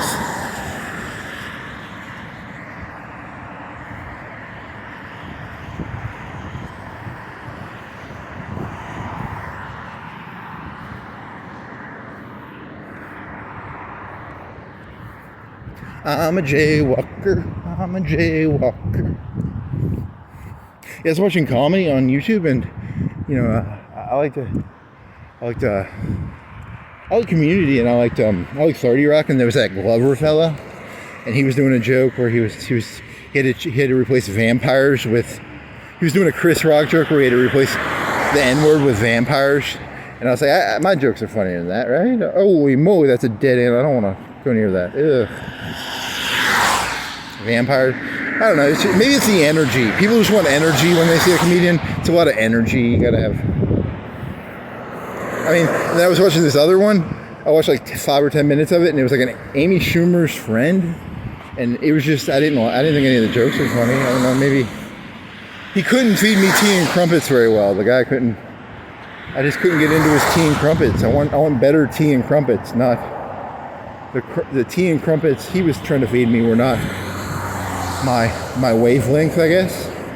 But then, maybe not everybody wants the same wavelength with comedy, I don't know, maybe. Because that guy had like 5 or 10, he probably had like 5 million hits on it. I'm not going to get any hits on this, but his wavelength sucked. For me. I'm not saying, like, he might be good, I don't know, so. Then again, maybe is that a professional? Is professionalism just how many hits you can get? Probably. Or is, I couldn't be a comedian if I had to do his work. I gotta do my own work, right? You'd be able to tell. You'd be able to tell that, like, because I don't really want to do those jokes. I want to do jokes about explaining the movie Heat for 30 minutes and then getting nowhere with it. That's my joke. That's my M. Oh, there's a 5-hour energy bottle. My jokes are like 5-hour energy bottle jokes. They're not. If I tell you one of his jokes, you'll be able to figure out which comedians I like and don't like, and then you'll be able to.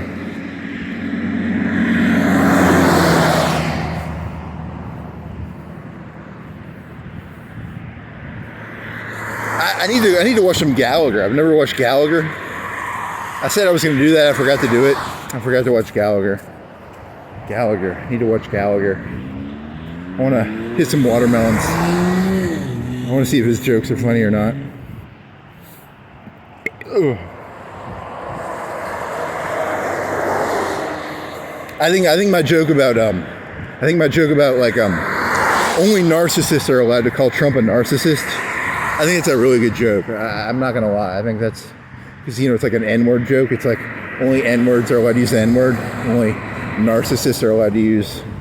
I can call people narcissists, and other people can't, because you have to be a narcissist to call other people narcissists. So I don't know. I was thinking about it because he did the vampire joke. That's why I guess that connects to that, because he was doing the vampire. It's a Chris Rock joke about vampires. But he would change the terms, like vampires can't go on the beach. I guess that was kind of funny because vampires can't go on the beach. But it was really a Chris Rock joke about you can't go certain places with vampires. But he was talking about the other type of vampire, not the other type. He was talking about. I never watched that special. I don't know, so I shouldn't. There was the Office, and the Office had that guy. He was like. He would watch Chris Rock, and then he would do the two malls joke, or he would do that joke, right? So, but you were supposed to laugh at Steve Carell in The Office. He was the idiot, right? So, I remember back in 2005 or 6, I was listening to the Beatles. I was ahead of my time, I was watching The Office back in 2005 or 6. It's ahead of my time. What year did it come out? I remember watching it in my apartment. They might have had 2 or 3 seasons of it. I don't know. And I maybe watched the British fella. He only did like 1 or 2 seasons. Maybe 1 season. Man, British people are ugly. I'll tell you, man. No one in that show is good looking. Like Pam was at least like mediocre looking, and the accountant lady was mediocre looking. No one in the British show was like. Don't make fun of British people, but British people are pretty easy to make fun of, I guess. So, they aren't gonna. There's no British people lobby. You can make fun of British people all you want, I guess. So that's good. Or maybe they hide there, because they have a lot of millionaires and stuff. There's this stuff in London where the people are building like 2 or 3 story underground. They have a house that looks old. It's like a 100-year house, but they dig underground and they build like 2 or 3 stories underground. So their house is hidden. Like half of their house is underground. So, that's a story, right? They have like a movie theater underground, or a bowling alley, or a swimming pool, or I don't know. You're expecting this joke to go somewhere, or it's just random factoids? It's not. The British people purposefully put ugly people on the BBC so that it makes the British people feel good. It's like the best looking person on British TV is like ugly, so the British people all feel good about themselves because they hide all their page 6 models, maybe. And well, then again, there was that Hugh Grant, or I don't know. Hugh Grant is British, right? And he was is he a British actor? I don't know. Cumberbatch? I don't know. I'm just looking for a connection here. I'm trying to figure out the ins and outs of British culture here. Something about Subways, Mind the Gap. Something about French fries and fish. There's a eater guy on YouTube. He eats for a living. You know, he's a competitive eater. He's from Britain. He's got a beard. Now let's see what else is there from Britain. They had a big navy, and then now they don't. I don't know. They still have a big navy in terms of navy power. Are they still? They're still probably in the top 5. They probably have. They might be 3, 2, 3. U.S. is probably like 10 times bigger than them. And then there's probably like China, Japan, Britain. The Germans still have their U-boats. They're not allowed to have a military anymore. You know, the second they start building U-boats, everybody's going to be like, "Can't do that, Germany. No U-boats, buddy." Someone was saying that Germany's getting some conservative people in charge. You know, I'm okay with the Japanese being allowed to have an aircraft carrier, but I don't want the Germans being remilitarized. That's my position. You know, because they're kind of uppity.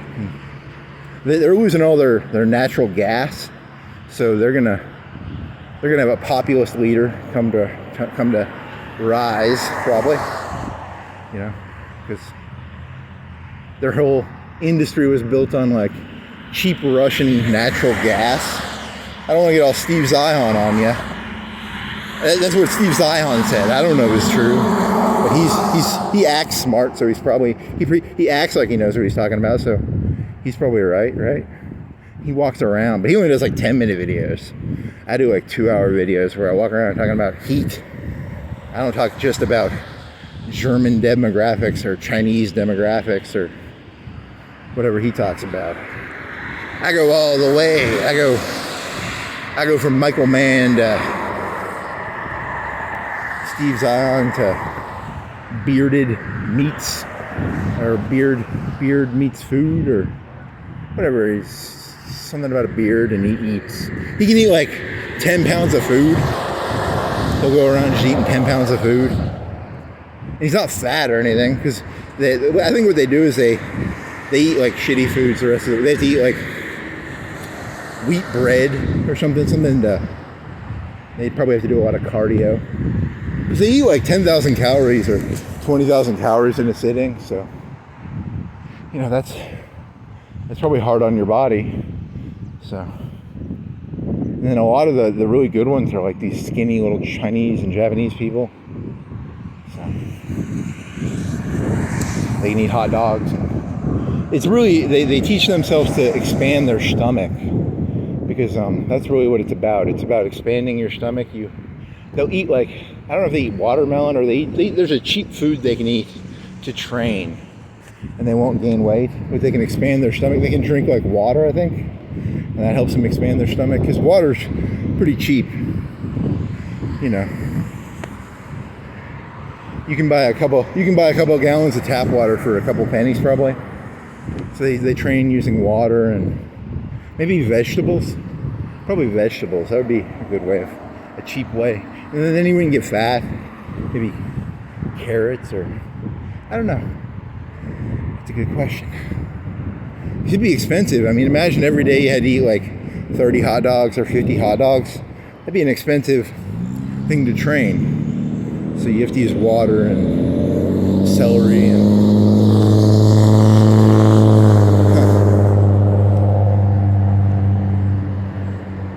all the way from China, get you on the wavelength, cut out your liver, da da da da da da, da da da da da. I gotta teach my phone to answer my questions for me, so if I can do that, I think my life would be a lot easier if I could just be like, phone, who is that? Because I googled billionaire who shorted pound, and it told me like right away. One time I asked Google like 1 Mile Factory, because 1 Mile Factory is a factory that was made during World War II to make something. So they made the factory 1 mile long so they could just add one piece at a time, just one piece, go the whole line. And it didn't answer it, and then I put like 1 Mile Factory World War II, and it gave me the answer, which it's pretty important. You got to know how to communicate with that AI stuff, or you won't get the answer you want. I'm pretty good at communicating with AI. I can get on its wavelength pretty well. Me and it think, I can connect with Skynet a little bit. Pretty smart at talking to Skynet. Skynet. What is the 1 Mile factory during World War II? It was in Dearborn, Michigan. It made B-24s or 24s or 17s, or it made so many B-24s or B-17s during the war. Thank you, Skynet. I mean, Google. Google has those double I's. The double O's in the middle. They just need to stick googly eyes in it.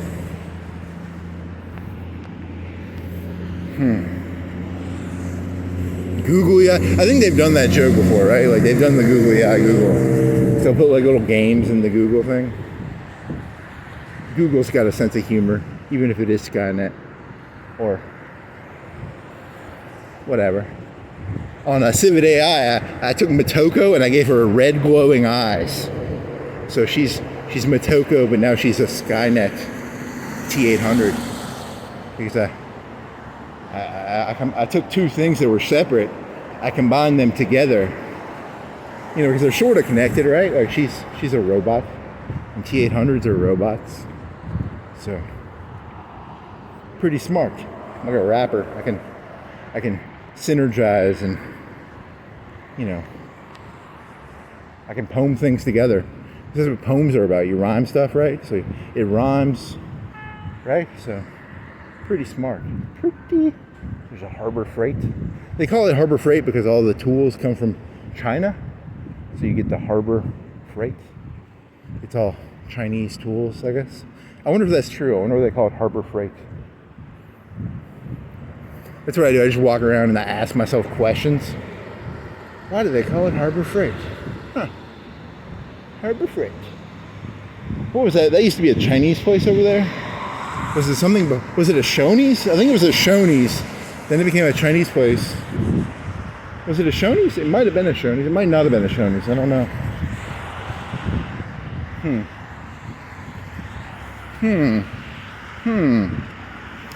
I'm gonna connect these things together.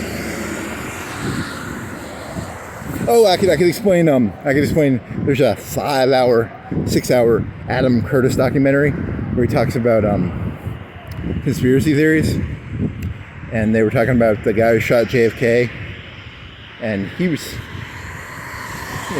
you could go any direction you want with him. He could be a lefty, he could be a righty, he could be literally anything you want him to be. That's what's so cool about him, because you could just turn. He's such a blank slate that he could have been a Nazi, he could have been an Ayn Rander, he could have been a communist. He went to Russia for a year. I mean, seriously, that guy was like no identity, just nothing there, just blank eyes probably.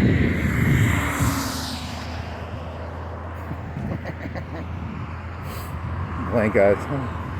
It's funny. When he was a kid, he would skip school and he'd ride the subway. He'd go to the zoo, and he was like an Ayn Rander, and then he was a communist, and then he was like pro-caste or anti. He was a little bit of everything. He just had no identity. Poor old.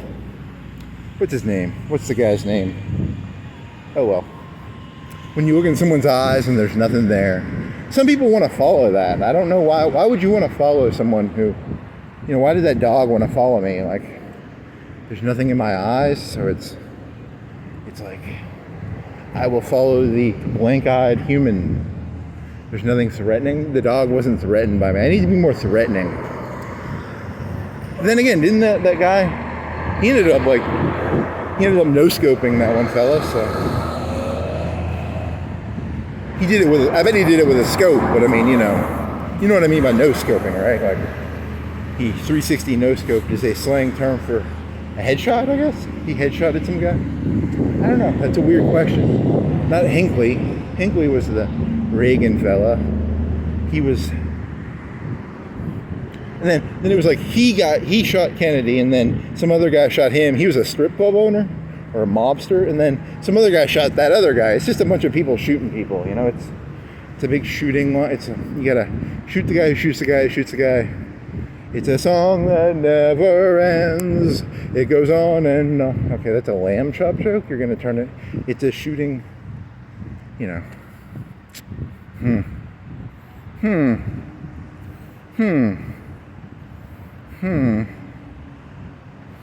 Yeah, I'm never gonna teach myself to learn to use guns that well because, if the FBI is doing their job even remotely well, I should be on some list, right? I'm insane, and so just stay away from guns, and then I should probably, get rid of, just have a 9mm or something and nothing else, and then that way,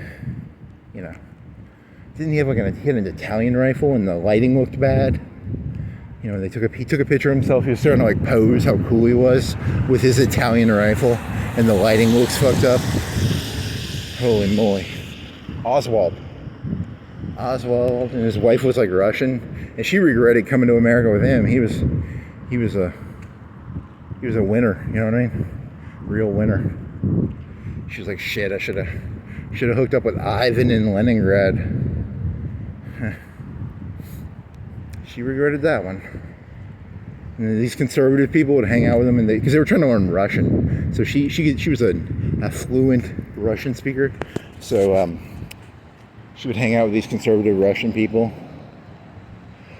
conservative American people, because it was Texas. I think he was from Texas, and she was a miserable lady. She was miserable because she was with Oswald.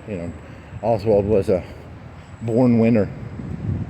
So poor Oswald. Poor Oswald, I feel bad for him. It's a song that never ends. It goes on and on, my friend. Some people started singing it, not knowing what it was. Now they keep on singing it just because. I wonder if that's the lyric. So he did that 5-hour documentary. It's called what is it called? It's not called The Power of Nightmares. The Power of Nightmares is about Islam and Psych-Kuda. And then there's the Century of the Self. That's about Freud and Freud's nephew, Edward Bernays, and how they created advertising. And then there's, what else is there? There's one about this, I don't know, what is the other one called? Century of the Self, Power of Nightmares. There's Hypernormalization. That's just a 2-hour documentary.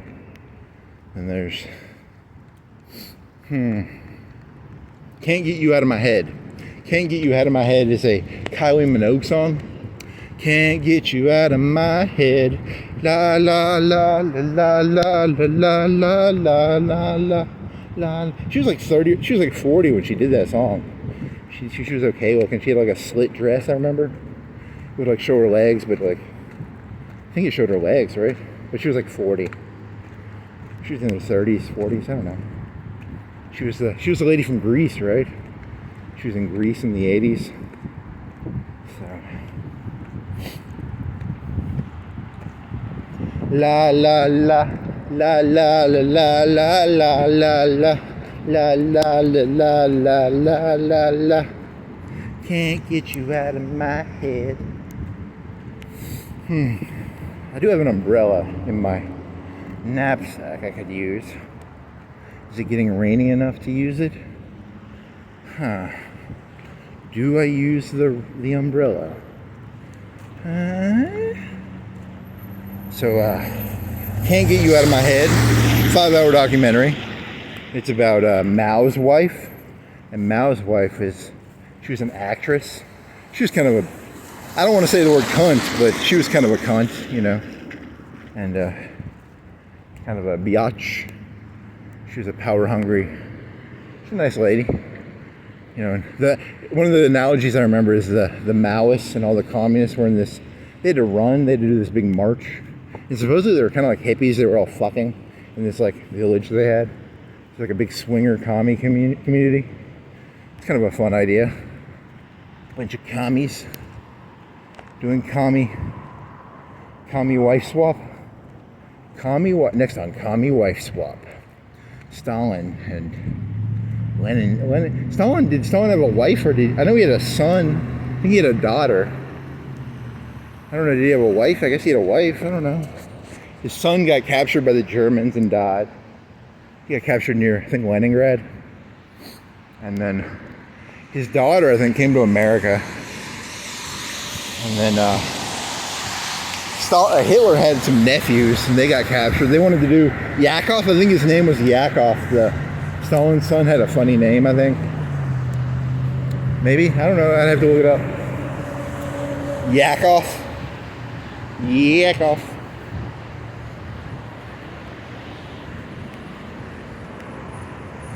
And then Hitler had some nephews. Some of them came to America. Some of them were in the Wehrmacht. What else happened? Can't Get You Out of My Head. That was about Mao, and it was the first episode's about Mao. What else is it about? It's about Mao's wife. Something on Wolf Mountain.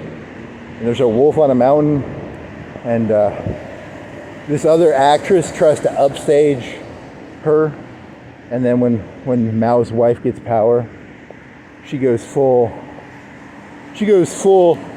Obama with the IRS, or Trump with, going against this, people go against her. You get power, you go against your enemies, you go Trotsky your enemies. She Trotsky'd her actress rival, I guess. She didn't do it that way. I don't think she ice-picked her rival's head, but she got her husband, the other guy's husband, to off himself, and she took all her movie roles away. Not a nice lady. There's a wolf on the mountain. The wolf on the mountain. What else was that? You're trying to remember what a 5-hour documentary was about. You're just talking to yourself. You're insane. I'm that guy, the JFK guy, but this is my subway.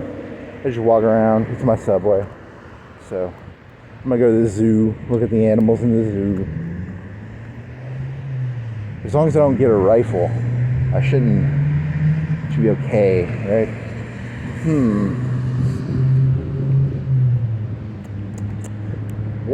Wolf ship, or something on Wolf Mountain. Then there's Nancy Kerrigan. Nancy Kerrigan was on the news, and she got her leg broken by Tanya Harding, or someone broke someone's leg.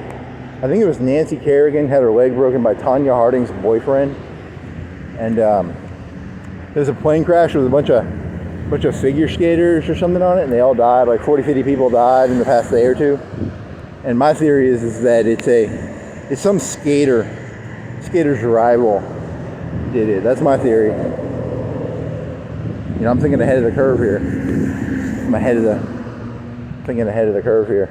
I have no evidence for that, but I like the theory because it's kind of stupid. It's kind of a stupid theory. Why would that? That'd be some connections. Her boyfriend was the helicopter pilot, probably. I don't know. I have no evidence for that. I'm just throwing it out there. Just throwing it, just lobbing a stupid idea out there. Someone can bite or don't. I don't know. Bite or don't bite. I don't care. Just some bad ideas to, I've just got some tea and crumpets. I got some tea and crumpets here. I've got some can't get you out of my head ideas. So what else? There was Mao's wife, who I should learn her name. It made me sound smarter if I knew her name. And then Lily, I don't know. Her name is Mao's wife.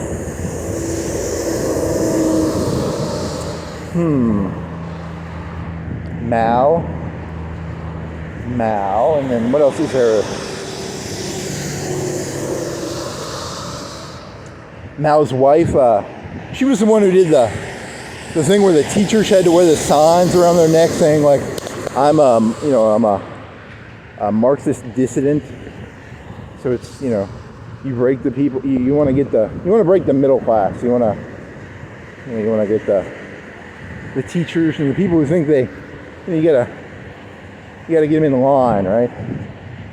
That's Mao's philosophy, I guess. Don't go questioning Mao. So he got his wife to through the Cultural Revolution. You know, she was an actress. That would be really smart. You know, if you're a president, have like an actress wife, and she could do movies that would soothe the nation. You know, like my actress wife did a movie about how everybody can hold hands and drink a Pepsi or a Coke.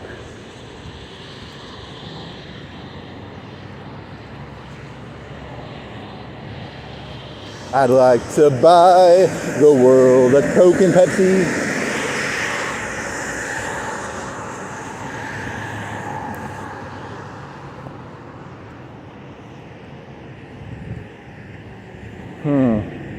I'd like to buy the world some tea and crumpets in perfect harmony. How about that one?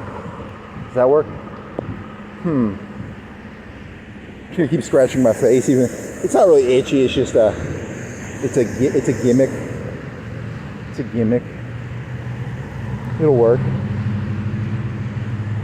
Buried fiber, cigarette butts, Mao's wife. The second, I don't know, there's 5 or 6 episodes. There's one about the Bader Meinhof, and there's one about, what are those episodes? Bader Meinhof were the 20-year-olds 20 years after World War II in Germany. Some of the German youth, some of the German youngins, some of the German kindergartners. Probably not kindergartners. Kindergartners is only for the kindies. The kindies are the real young, not the... It's a garden for the kindies. These were more the 20-year-old kindies. As a narcissist, I can call you all kindies. You're all kindies. So, I've never met a person in my entire life I didn't look at and go, that person's fundamentally a child. You know, you're all kind of childlike to me. Yet, I just said, didn't I say earlier that I don't feel anything towards humans, but I do feel things towards humans and towards animals and kids? But you caught me. You caught me. Busted. Busted. Myth busted. Okay, so Bader Meinhof were the 20-year-old. So 1945 plus 20 would be 55, 65. They're the children of the post-war German fellas, and they don't like that West Germany has basically become a pantyhose, and you know, I don't know. You can watch the documentary. I'm explaining a documentary. I'm remembering what I remember. I'm not here to explain history to you. I'm here to explain my memory of what I learned from a documentary. This isn't a first hand. This is a second, third, fourth hand source. It's a source from a source from a source. This is multiple degrees of Kevin Bacon away from Kevin Bacon. You ain't gonna get any bacon out of this. There's no meat in this. You're not gonna bring home any bacon listening to me. There's no bacon here. There's just sawdust and maybe some cardboard.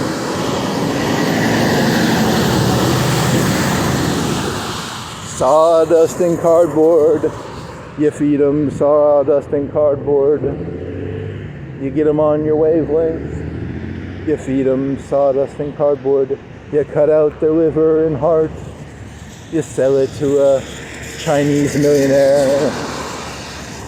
You live in a big mansion. I don't know. That could work.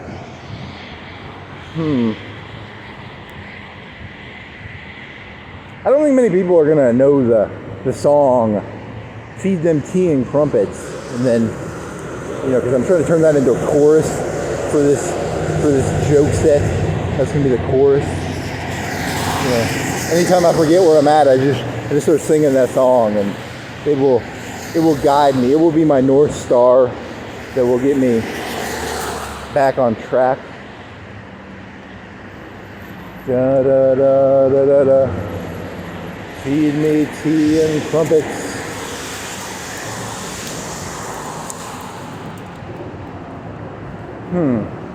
So there's one about them, and then they create computer systems out of that. Like the Germans weren't allowed to have a big police force because of the Gestapo. You know, like how in America the firearms are not put in a computer. You know, like, you ever try to search something on a computer? Imagine trying to find like George Washington's birthday without using Google. You'd have to go find a book about George Washington. You'd have to flip through the book looking for like, what is George Washington? It would take 5, 10, 20, 30 minutes. You'd have to go to a library and find out George Washington's birthday. But with Google, you can just go, what's George Washington's birthday? And you can figure it out in like 10 seconds. But, you know, they have that like with the federal gun registry. It's all done in paper so that there's no, you can't search a serial number and put a person to it. They have to spend a couple hours doing it because, you know, I don't know. That could be a good thing or a bad thing. I don't know. It's like a red tape thing. You know, if you like firearms, you like that. If you're against firearms, you know, you want them to federal database it with a super search engine. But if you're for firearms, you want them to have to like go through wrinkled papers and, you know, you want there to be smears and stuff. Is that a 9 or a 3? You know. So the Gestapo of Western Germany.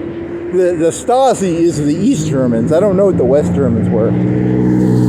So the Stasi have their own movie called The Lives of Other People. That's about how bad the communists were in East Germany. I don't know how bad it was in West Germany. There's no Lives of West German people movie. They need to make a movie about the lives of West German people, and then I would know if they had good lives or bad lives. But the lives of other people is about East Germans and the Stasi, so I know more about that. They would spy on the artists. They would find the artists and then they'd spy on them, I guess. And everybody was ratting on everybody. When the wall fell, you could go down to the KGB headquarters and you could find out who was ratting on you. And like everybody was ratting on everybody. All your friends weren't really your friends, and it was kind of a shitty world. Oh, so this artist is getting spied on, and I think the guy who's spying on him, he's supposed to set him up. Or, you know, you can sort of move. If you're a cop, you can move things right or left. You can analyze things different ways, and he doesn't analyze his artist correctly, and his boss doesn't like him, I don't think. And I don't know. I think I only watched that movie like once, so I don't know. Maybe twice. I don't remember the moral of the lives of others.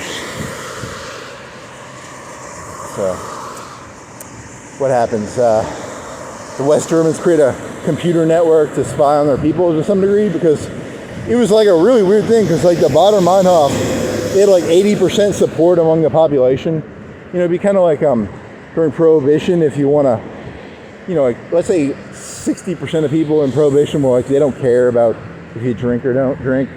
So some of the people there were like pro Baader Meinhof. So they would try and figure out who was friends with Baader Meinhof. You know, kind of like Facebook. That's why you probably should get off Facebook, because your networks have been turned into link diagrams, and all your friends of friends, they can figure everything out about you based on your Facebook account probably. They know who you are. They put you into some groups, you know. That was another documentary. Bill Clinton hired a guy. This is another Adam Curtis documentary. It was about advertising, and they put you into groups. Like there's big sky people, and then there's like intellectual people. They're the college professors, and then there's like, like Cools are sold to black people, but like most white people don't drink Cools. They lump you into groups, and then they sell bullshit to you. You know, like there's the gun magazines, and then there's the Ebony magazine, and then there's the Jet, and there's I don't know, the business newspaper. There's probably a populist. I wonder what the populist magazine is called. Popular politics. Popular mechanics. That's kind of for the nerds and the engineers. There's Scientific America. That's for the really nerdy people. There's like Newsweek. There's like People magazine if you want to learn about people. There's what else is there? There's Life. Is Life still going? I don't know. It's about life. And there's Christian Science Monitor. I don't know. It's about monitoring the Christian scientists. There's Sports Illustrated. It's about sports being illustrated. There's Playboy. That's about Playboys. Playgirl. There's Hustler. There's all these magazines. They all have stories.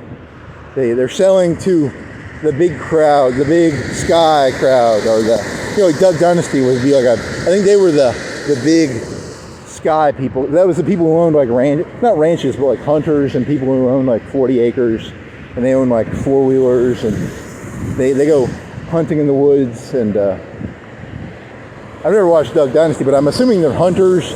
They kill their own deer, so they probably skin their own deers. They have a freezer probably. They put the meat in the freezer. I'm not making fun of the Duck Dynasty people. I'm not making fun of them. I'm saying I'm guessing that's what they are. They're people who kill deer and they freeze their deer, and they're family oriented. I don't know. It's just another subgroup. And then you have the tweed sweater wearing liberal professors, and I don't know. There was like High Times. High Times was for the people who smoked weed. And there was really, really High Times. That was for the people who did drugs harder than High Times. And then there's Gangster magazine. That's about for people who robbed banks, probably. If you want to learn how to rob banks, you do Gangster magazine. Professional Gangster magazine. That was how to weed out your snitches, and maybe, I don't know. Soldier of Fortune. That was a magazine, right? It was about soldiers of fortune, how to make a fortune as a soldier. What else was there? There's a lot of magazines. You can make these jokes yourself if you want. I don't know. National Review. It's about reviewing nations. They chart them. They put them in groups. They're like number 1, number 2, number 3. And then there's I don't know. There's probably a hunting one, and there's a bunch of gun ones, and they'll tell you all the cool new ammo types. I don't know. Mad was Mad magazine. There's I don't know. If I forgot to mention, there's all the women magazines. Like Better Homes and Gardens, and Better Apartments and Condos. There's probably one like that too, and They make the magazines for you people based on what they think you are, I guess. I don't know. Do you make the magazines, or do they make the magazines for you, or do you make the magazines that they buy? Do you watch the movies that they give you, or do you tell them what movies you want to see?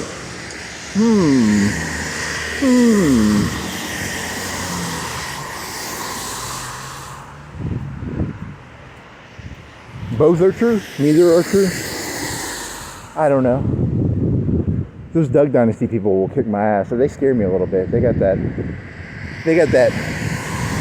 They'll hurt me. I think they could hurt me. I need to suck up to them a little better. They're one of the best TV shows I've ever seen. They make duck calls. One of the most Americana, they got like these big beards and stuff. Oh man, I gotta say nicer things about them. Shit. Who else? The other ones I don't care. Jed. I'll make fun of Jed all day, and I'll make fun of. They're not in power right now, so I can make fun of them all day. There's probably like a National Democratic magazine, and it's just like them crying a bunch. Probably like a ACLU magazine. They just cry a bunch. Where was this? Modern Meinhof and Networks. Facebook. They were doing Facebooks. This was like the 70s. They were doing punch cards. So they'd probably do like how like the Duck Dynasty. Let's say the Duck Dynasty has like 30, 40 people in their family. There probably aren't that many ACLU members in the Duck Dynasty, so they can kind of group you together. There's probably not a lot of things intersect with each other. Like Black Panther magazine kind of intersects with Jet. And the gun magazine kind of intersects with the hunting magazine, and ACLU magazine intersects with, the bubbles interact with each other a little bit. There's some overlap. That's the point I'm trying to make. The overlap of the bubbles. I like hunting and I like self-defense magazines. I like drugs and I like ACLU. I like I don't know. You can fill these in, right? You can fill in the connections. I'm an ACLU member. I like if you're conservative, you'd be like, I like those are there any magazines for like 10-year-old cheerleaders? I like ACLU, so I like 10-year-old cheerleader training magazine. I don't know, that would be a dirty joke. Or I like hunting magazines, so I like 10-year-old training cheerleader. Because there was that movie on Netflix about don't make that joke. It makes you seem weird. I don't think they make magazines like that. I hope they don't. I mean, just out of curiosity, anyone from Florence, Alabama? I went to Books A Million like a couple days ago. It seemed a lot smaller than it used to be. Like, it used to be bigger. I'm pretty sure it was bigger. They used to have like benches at the back, and I think they like sold half the space or something. But I don't know. I'm just talking to myself.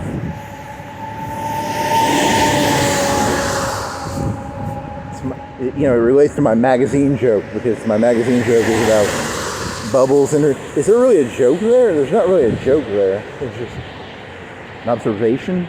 It's not very good observational comedy. It's more just observational.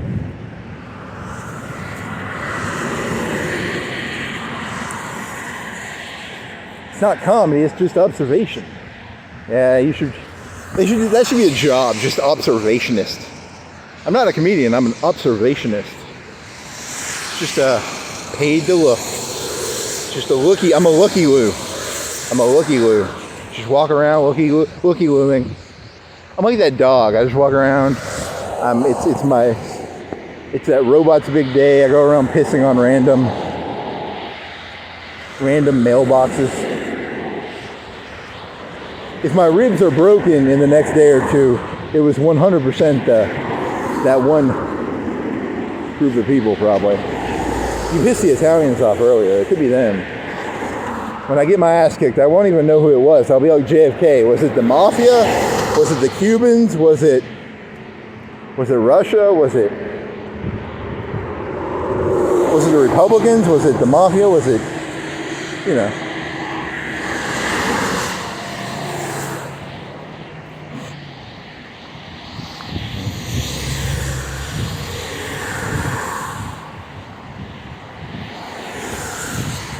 Suriname.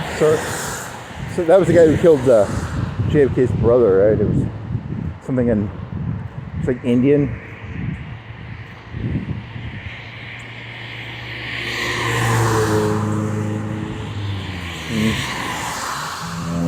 Get you on your wavelength, feed you tea and crumpets.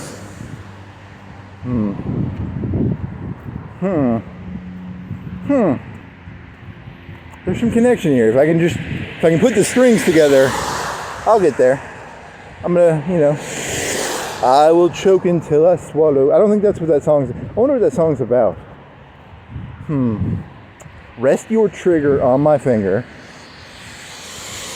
How do you rest a trigger on? That's dangerous gun practices. Don't go resting your trigger on. And you want to practice correct muzzle discipline. You always want to keep the muzzle down. Don't go resting your trigger on other people's fingers. Muzzle safety, muzzle awareness. Rest your trigger on my finger. Bang my head upon the fault line. I don't know. The only two lyrics I really liked were "Rest your trigger on my finger," and the other one was what's the other good lyric in that? I can't remember the other good lyric. There was another good lyric in there. It's mentally. It's like, at what situation does a person? Hey, look, I got my gun. I'm holding my gun. The gun's to my head. I'm gonna rest my trigger on your finger, okay? You know, that doesn't really make, I can't think of a situation where a person is, I'm a little exhausted right now, I'm gonna rest my trigger on your finger. You know, doesn't make sense. Kind of a stupid lyric when you think about it.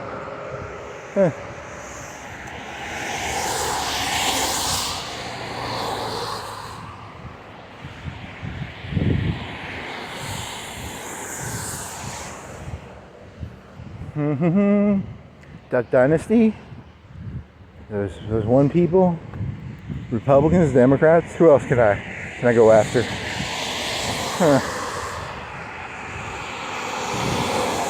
I gotta find some mailboxes to piss on.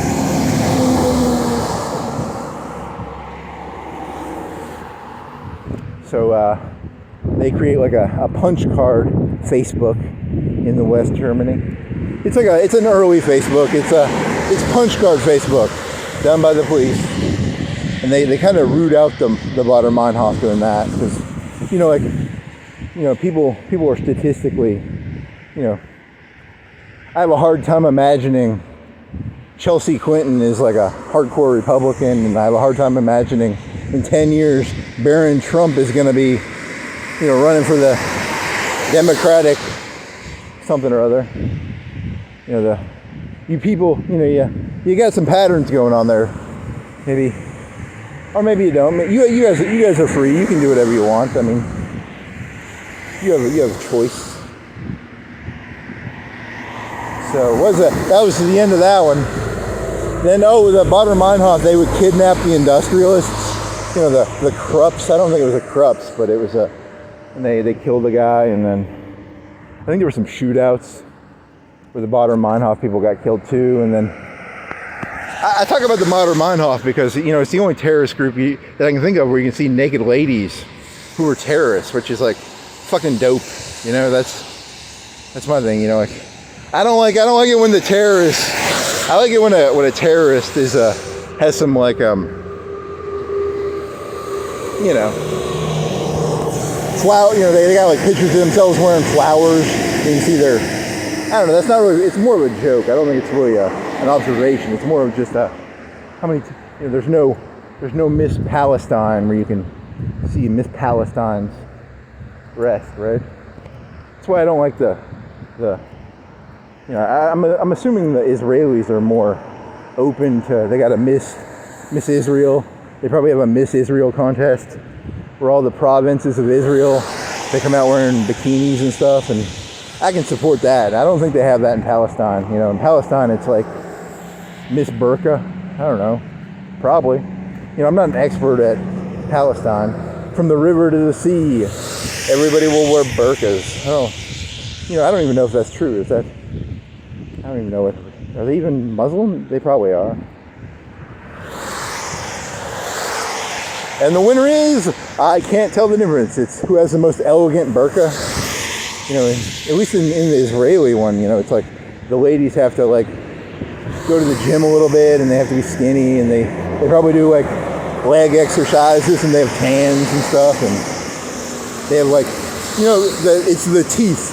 The teeth of the Miss Palestine is probably, whoever has the brightest teeth wins, whoever has the best smile. Or do you think they have because there's different type of burqas.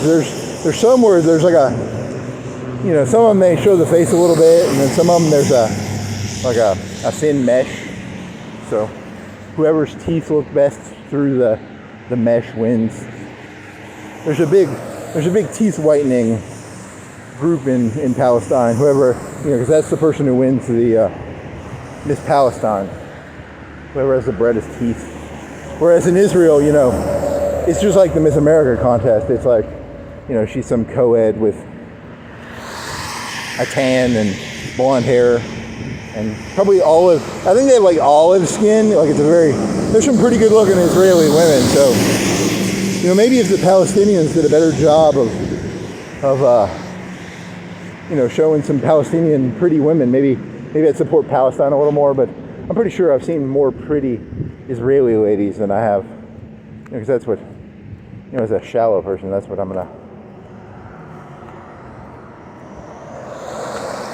Imagine how sad I'd be if like if one of the Miss Israeli contestants got, because all the people in Israel I think are required to be in their National Guard, or they'll have to spend a year or two, I think, or it's very highly publicly encouraged. I don't know. I'm not an Israel expert. I mean, they're a militarized culture in a certain way because they've been invaded like 20 times, so they got that. They're a PTSD culture kind of in a way. I mean, not as an insult. I mean, you'd be a PTSD culture if you imagine getting Holocausted and then you get invaded like 3-4 times. And every 10 years there's a bunch of bus bombings, and there's that 1,200. They killed 1,200 people in a. That's a lot of people. That's. I kind of feel. And now the terrorists can like live cam it and stuff. Holy moly! Imagine when they get suicide. They probably already have suicide drones, and they already had missiles. And 1,200. That's a lot. Wow. So I guess I support Israel just because they don't wear burqas. Not for like political reasons or democracy or any of that stuff. Just the Israeli ladies are prettier. So.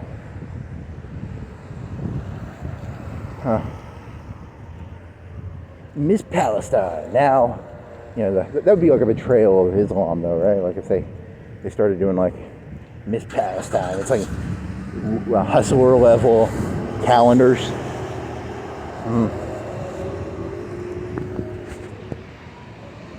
I wonder what the tax policy of it. I wonder what the. Never mind. Bullshit. Supposedly, like Netanyahu was corrupt, but then again, like, aren't they all corrupt? Come on, really? You want me to get angry at old Benny? Is he Benny? I'm not gonna get angry. He's been there for so long. He's an FDR-esque figure.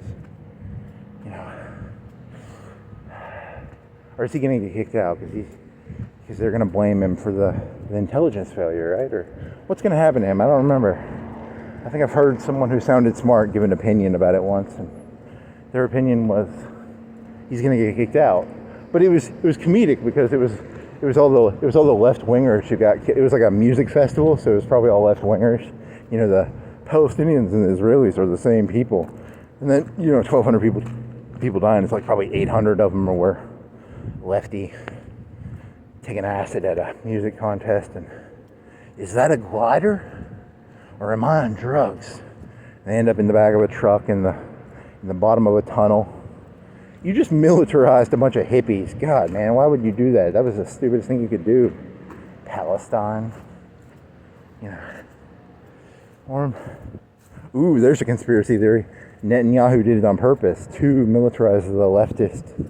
I'm just making shit up here. I have no evidence to support that, so please don't go saying. I have nothing against Netanyahu. He's a great guy. I think I was listening. He was on that Russian fella. Was he on Lex Friedman? I think he was on Lex Friedman. I listened to that. He seemed smart. He seemed coolish. Kind of maybe a square. I don't know. Maybe not. He's like 60 or 70. You got to be a square when you're that old. You can't be hip. You got to be. Israel has a lot of like technology. They're really smart. I played this game called, I shouldn't admit to this, I played a game called Raid Shadow Legends for like a year. And I put it on a computer because, I wanted to know because you get all these people selling like promo codes for it. And I was like, what the fuck is this?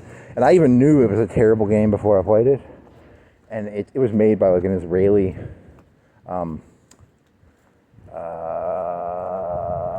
casino company. And it's designed around like giving you these little feedback loops where like, you get a little adrenaline or a little bit of dopamine because you get a box or something, or you get some gems, or you're always working towards something. You always have something to aim for when playing Raid Shadow Legends. That's why I think that's what makes the game genius in a way. It's evil and it's genius. It's both at the same time. You're working towards something that has no value, but you think you're still working towards something. I'm gonna get those gems. I'm gonna get that champion. I'm going to get my arbiter. I had an arbiter on one of my accounts. I had Hikatune on all. I would play 3 of them at the same time because I had this program called, it's a cell phone program. You can play games, like multiple instances of a game. And so, because it's a very mindless game. It's actually, it doesn't take a lot of skill. It's very, it's surprisingly just kind of a waste of time game, actually. So I could play 2, it was either 2, I'd play 2, I had free accounts, and I had one account that I probably spent $500 to $1,000 on one account. I paid $10 a month for some gems, these worthless gems. They weren't even real gems, they were just red gems. But the gems could get you energy packs, and they could get you energy packs. I think that's mostly what I bought. Energy packs, maybe XP boosts. I'm not angry about spending the money. I just think I wanted to know what is it, why, because people play it, right? It's the number 1 game. I wanted to know, and it's a game. It's kind of addicting, I guess. I felt cool when I got my Arbiter. I like my Arbiter. Arbiter's a cool champion. But I mean, at the end of the day, Raid Shadow Legends it's a great game. And use my promo code below, and you'll get a free champion. I don't have a promo code. I stopped playing that game a couple years ago. But it was, just so we're on the same page, I did have an Arbiter fully maxed out. I probably, over my 3 or 4, on my main account, I might have had 15, 20 legendaries. So, I think I had all the epics. So, I want to be very clear here. I actually played the game somewhat. And I could do a 2-key ultra raid boss. I don't know.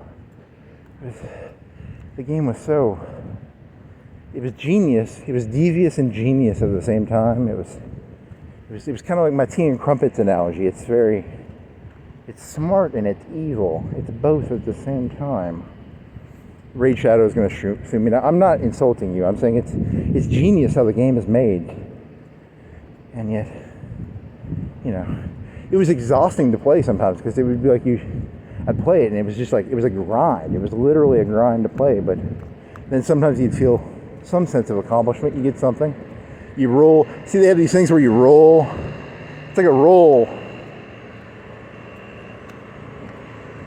I don't know how to explain it. It's like a casino. I guess it's a casino.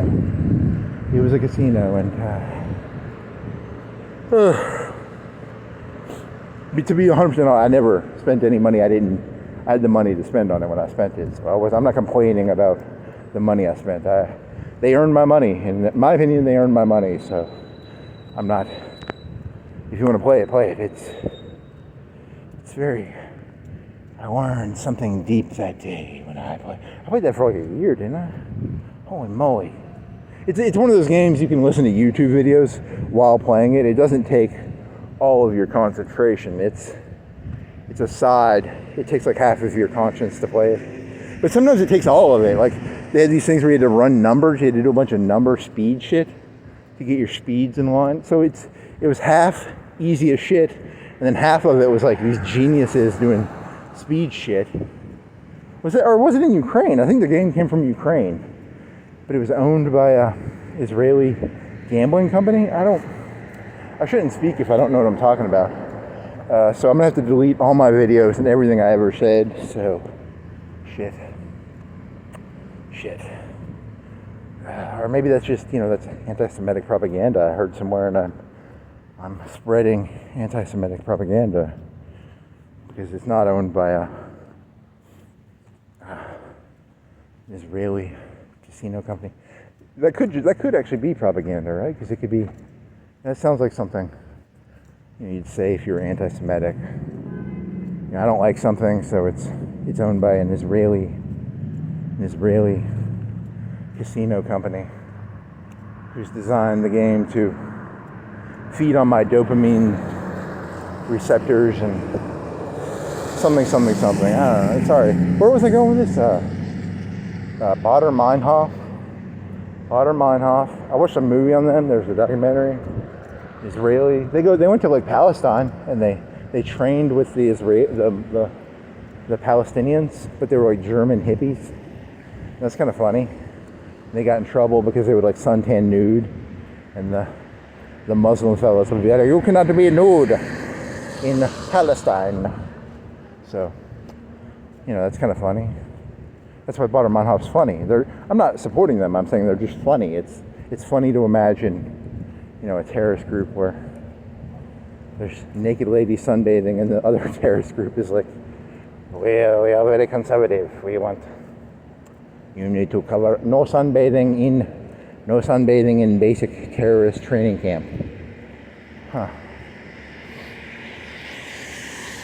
So where was I? And that's Punch Card Facebook,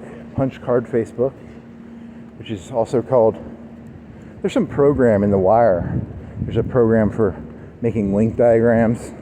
That's all Facebook is. Imagine having all those link diagrams of everybody in the U.S. Who knows everybody. Be kind of dope. You could make that's kind of like what the FBI used to do, and now Facebook does it for free for them. Probably. I don't know. Maybe they don't. Zuckerberg. He's doing. Just make enemies with everybody. Make enemies. Now Zuckerberg hates me because I'm telling him that's his business model. He makes link diagrams for the government. Probably. Or he doesn't. I don't know. Everybody's kissing the ring of Trump. I need to kiss his ring. I'm not worse. I don't matter, so I don't have to kiss his ring. Or maybe I do. I don't know. Do I have to kiss his ring? Ooh, that fountain's on. I don't know if I've done this joke yet. It's I see public fountains. I see them as like public bidets. So whenever I take a shit, I just go to the public fountain, and then I use it as a bidet. And then that's gonna be the new planking. People are just gonna go to the fountains and use them as bidets. Then I'll be blamed for it, even though that was clearly meant as a joke, right? Maybe it wasn't. I don't know. Maybe I am malicious. I'm trying to start negative planking memes. I'm trying to start, meme. Wow, there's something that smells good. It's like a steak. It smells some barbecuing. There's that black charcoaly thing on a meat plate smell. Charcoaling meat. Pretty good smelling. Pretty good. Feed you tea and crumpets all the way from China. I got some fentanyl. Maybe I'm gonna get tea and crumpets and fentanyl from China. Get you on my wavelength. Dope you up with fentanyl. Cut out your liver. Sell it on the Silk Road. Silk Road doesn't exist. There's probably a new Silk Road, but okay. So Facebook, German, West German, Stasi. What's the other ones about? Nixon got us off the gold standard. Like before Nixon, FDR made it so that you used to be able to trade your greenbacks, your dollars in your wallet. You could trade them for gold at a certain exchange rate. And FDR got rid of that, and there's these coins. If you had a gold coin, I think you're supposed to turn it in to get melted. I'm not a gold coin expert. I'm just saying he didn't want the people having the gold and the paper were supposed to be separated. But if you were a foreign country, you could still get gold for your greenbacks. So if you're like France or Britain and you had like $1 million, you could trade them in for gold bullion at a certain exchange rate. And that still existed. That was Bretton Easton, I think. The Bretton Easton after World War II. I think that's what they did. I don't know. And then under Nixon, this French ship came over. Because remember, LBJ kind of, they had like $500,000 in Vietnam. And that war was kind of a stupid war. There's no oil there. There's no gold there. And I don't know what were they fighting for there? Democracy? Come on. It's for rice paddies. So it was a dumb war in a resource way. It was kind of a dumb, unless there's some Tell me in the comments below, was there a reason? You know, because it might have been about the other countries in Australia, probably. You know, because once the dominoes started falling, you know, it's kind of like a Ruth Goldberg machine. You know, once the dominoes start falling, the dominoes. And that was a guy called something. Here's the cosmetology area. Some astronauts in there standing in line. So happy. You know, so many cosmonauts. So many cosmonauts getting trained. Feed you tea and crumpets all the way from China.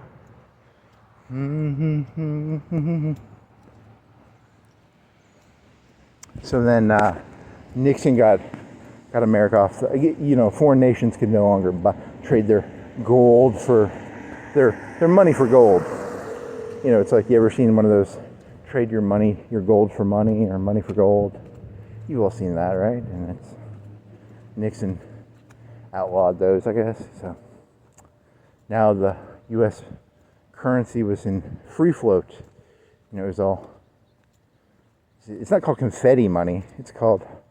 There's another term. It's not confetti. Confetti is the stuff you throw in the air in a party. I don't think it's called confetti. It's called. I don't know. Fugazi money. Fugazi money is. Fugazi is like an Italian mobster term for something that's like crap or something. I don't know. It's Fugazi money. It's not Fugazi. It's free floating. It's whatever people think it's worth. I don't know. You know, because America went into war, and they went into a bunch of debt in Vietnam. It was a bad investment, because, you know, it wasn't like spend $1 billion and then in 10 years you'll get $2 billion back. It was spend a bunch of money and then, you know, you get a bunch of rice farmers. Or it was about rice, I guess. You know, you want rice. Maybe some rice patties. Maybe there's some gold. Maybe there's some natural resources in there. You know, they have a lot of labor, I guess, because maybe it's about getting serfs for your factories. I don't know. It's about something. So I think they have factories there now, and they just assemble stuff. You can get some basketball shoes made there, maybe. I don't know what comes from Vietnam. So that was Nixon. Nixon also bombed a bunch of places. I always see Nixon as like a tragic hero. He was like the guy who had to do dirty work, because the American people wanted dignity with their victory. You know, but they lost. It was a bad investment. But, you know, he had to make the investment. He had to get as much out of the investment. He had to Romney the thing. He had to strip it down and sell it for parts. And he was a hack and slasher. He had to fix the.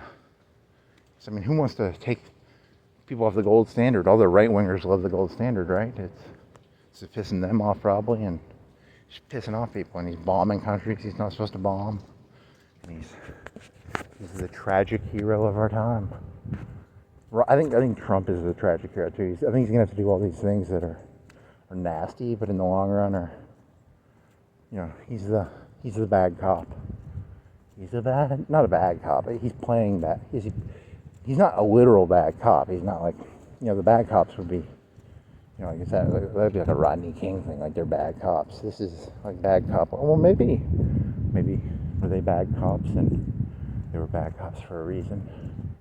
I don't know. I shouldn't judge, I guess.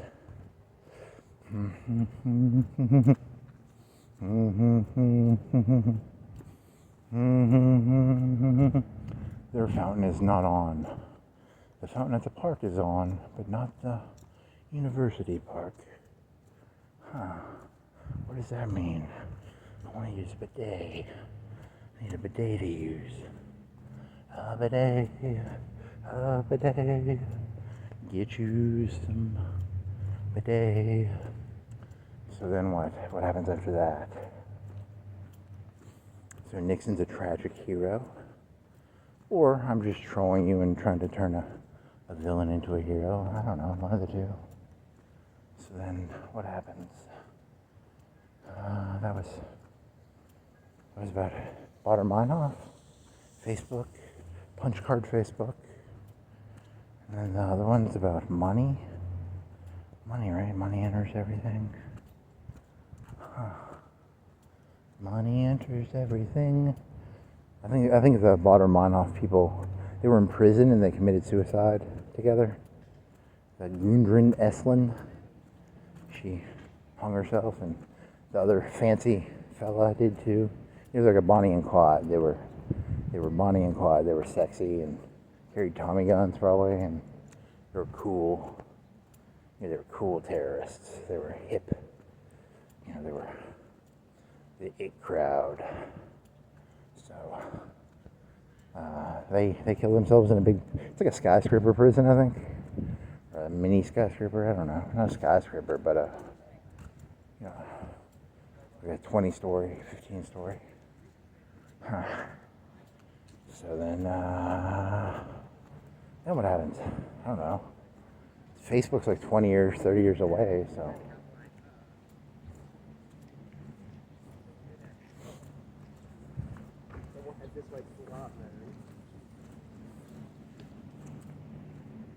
20, 30 years. So now paparazzi money, not paparazzi money, confetti money, fake money. I think Nixon had the shot, or at some point around this area. That's when you get the OPEC. You ever see Network? Ever see the movie Network? You got to see the movie Network, or you can just watch the YouTube clips of it. There's a couple funny speeches because it's all about money. They're trying to get their money, and it's all about OPEC dollars then. And I think there was another Israeli war. I think Nixon was involved in that a little bit. I think Nixon sold them some weapons or something, and then it was either Jimmy Carter or Nixon got in a bunch of trouble and they had oil lines. So I mean, imagine if it doesn't matter if you were like the greatest president ever, but if the price of gas doubled or tripled, you'd be literally the worst president ever, even if like all your policies were dope AF, So that happens to Carter. I think Nixon sold some of the weapons, so he might have been. He was selling the weapons, and then I don't know. I'm not an expert at that part of the history, so for the most part, I think Democrats and Republicans are both. At least the Republicans are more pro-Israel, I think, and the Democrats are like half pro-Israel. No one's like anti-Israel. The Democrats are just not as pro.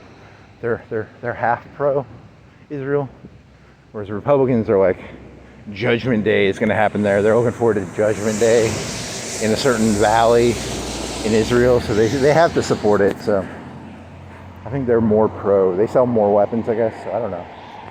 It's my guess. I don't know. Maybe I'm wrong. Remember, I'm not a historian. I'm just a person making stuff up here, and that's my memory. I'm not here to argue. I'm just here to give my 5 cents, 10 cents, 1 cent. My guess. It's my guess. I'm guessing that's what's true. So OPEC dollars, because there's no more. You can't. It's not gold based anymore. Now everything's free floating. All the money moves how the money moves. So you got to put your money in something. You put your money in a house.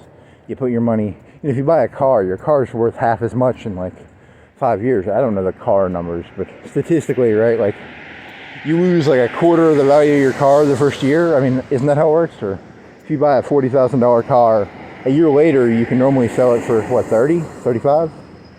I'm not a car person, but you can. A house normally goes up or stays the same.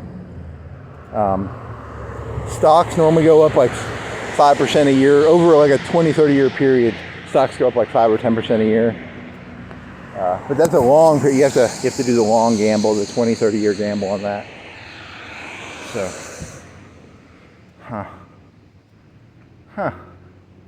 what's the point of this? So, floating point, paparazzi money, confetti money, gobbledygook money, not gobbledygook.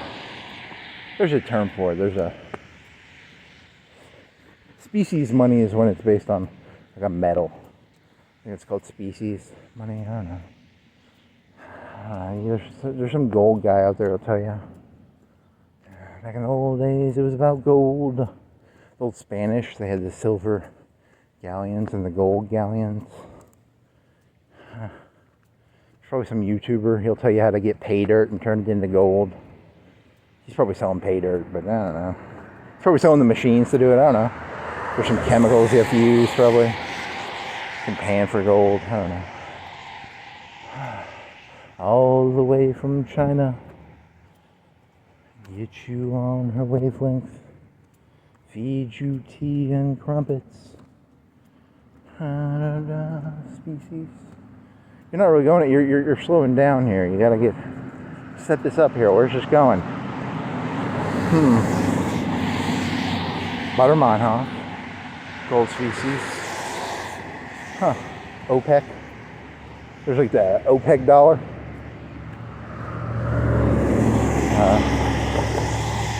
I don't remember what the rest of it was about.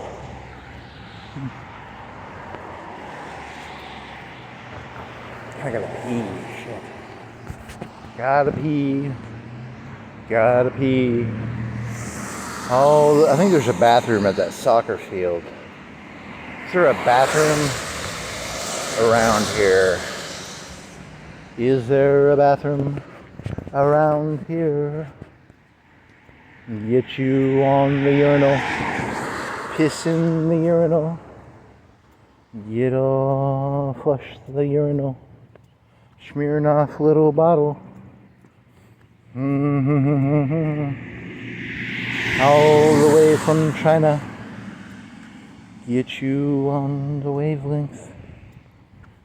I guess that's what a cult is. It's like a wavelength. That song is about cults. It's a cult song. She's a cult leader.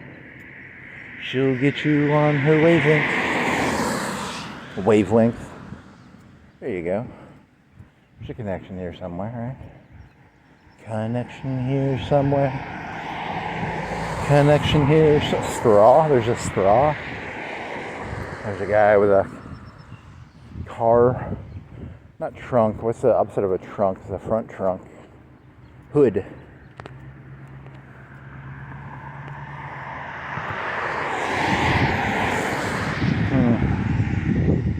So, Buttermeinhof. And then, species money. Alright, my attention span is like, I gotta piss, man. Like a third of my attention span is now about, I gotta pee, so.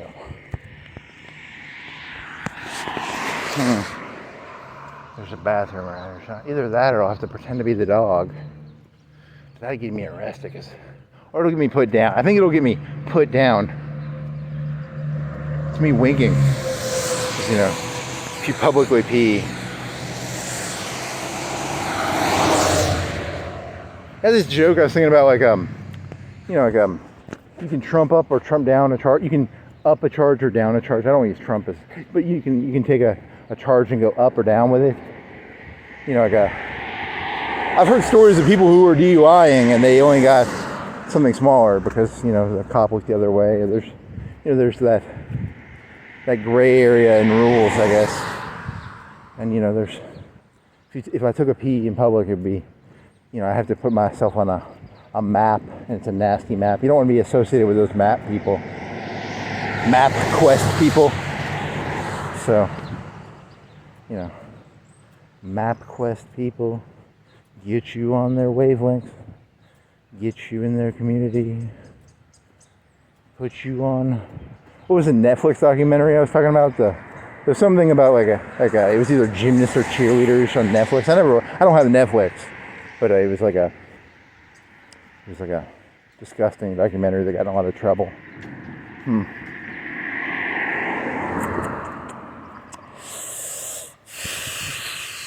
This is going somewhere. It's going somewhere fast. He's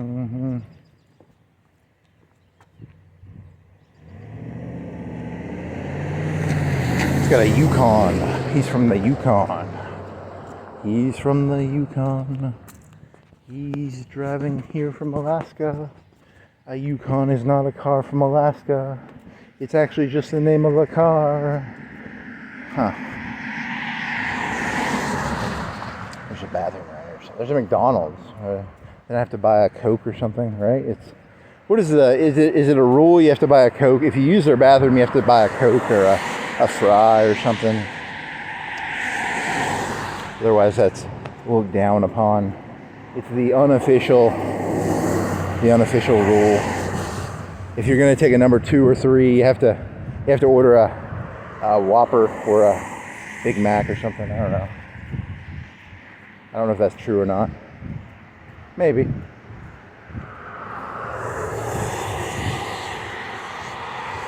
Holy shit! Do you get put on the map? Would I get put on the map if I just pissed down my leg?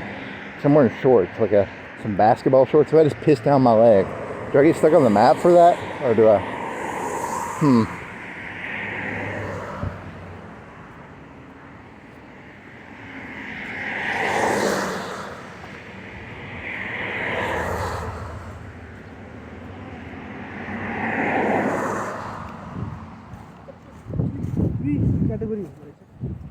Get you on the wavelength. Piss down my leg. My leg will be drenched in urine.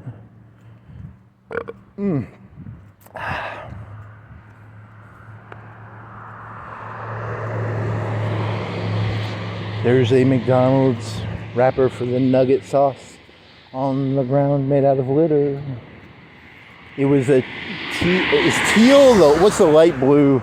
It's the light blue called teal. So whatever flavor the light blue is, there was a McDonald's teal. So it could have been sweet and sour or that connects to something, right? Sweet and sour, teal, McDonald's. Yes. Floating currency. OPEC Network is a cool movie because everybody says it's a cool movie, so I think it's a cool movie. But it's got the YouTube speeches. There's some YouTube speeches on it that are kind of funny. There is no. Do you think the communists sit around talking about Marx, or do you think they look at their time? Something. Here's a McDonald's thing. I can figure out what flavor it was. It was a ranch. Because the teal is ranch. The light blue is ranch. Huh. It was a ranch one. Get you on the wavelength. Okay, so you think the Marxists sit around talking about Karl Marx, or do you think they talk about their, time equation distribution? It's not my speech. It's from the 70s or 80s. So don't blame me for it not being a good speech. And then it's the world is run by, I don't know, it's Mr. Beale. You could turn him into like Agent Smith. Mr. Beale. Mr. Beale, you must atone. I did this in my hand. I was like, that could work. Mr. Beale, you must atone. This is Mr. Beale. There's some Saudi Arabia. It's like a Middle Eastern company. He's trying to buy a company in this, and he gets in the way. Because in the 70s they were all like American corporations were being bought out by foreigners. So he got in the way of it, and they're like, Mr. Beale, this is Agent Smith here. You cannot get in the way of them buying our corporations. There were no pills in this movie. I don't think I've ever watched the movie, so. But it has a joke about how like there's a bunch of TV networks, because back in the 70s there were like 3 of them, and now there's like 10 million of them. So there's like a Black Panther Mao channel. That's kind of funny, right? And then they all end up being the same. So it's a disappointment. I really wanted the Black Panther Mao channel to actually have values, but they end up just being like all the other networks. Just more networks, more big ranch groups, more Duck Dynasties, more Clinton legacies, more Kennedy network, the Bush network, the Trump network, the Clinton network, such a disappointment. Hey, that's the name of a book by that one conservative fella. Neil Ferguson did one about networks. It was about networks. Hey, you're a little late. They did that one in the 70s there, buddy. It was in the, I think it's about networks, right? He wrote a book about networks. I don't know. All right. What a genius observation. Networks are important. Way to go. Actually, he makes pretty good documentaries too. He's got one about the ascent of money. That's a good one. It's kind of funny. You know, he talks about the loan shark, the Jewish loan shark, and the, I don't know, I'm just killing time. Just ranting to myself.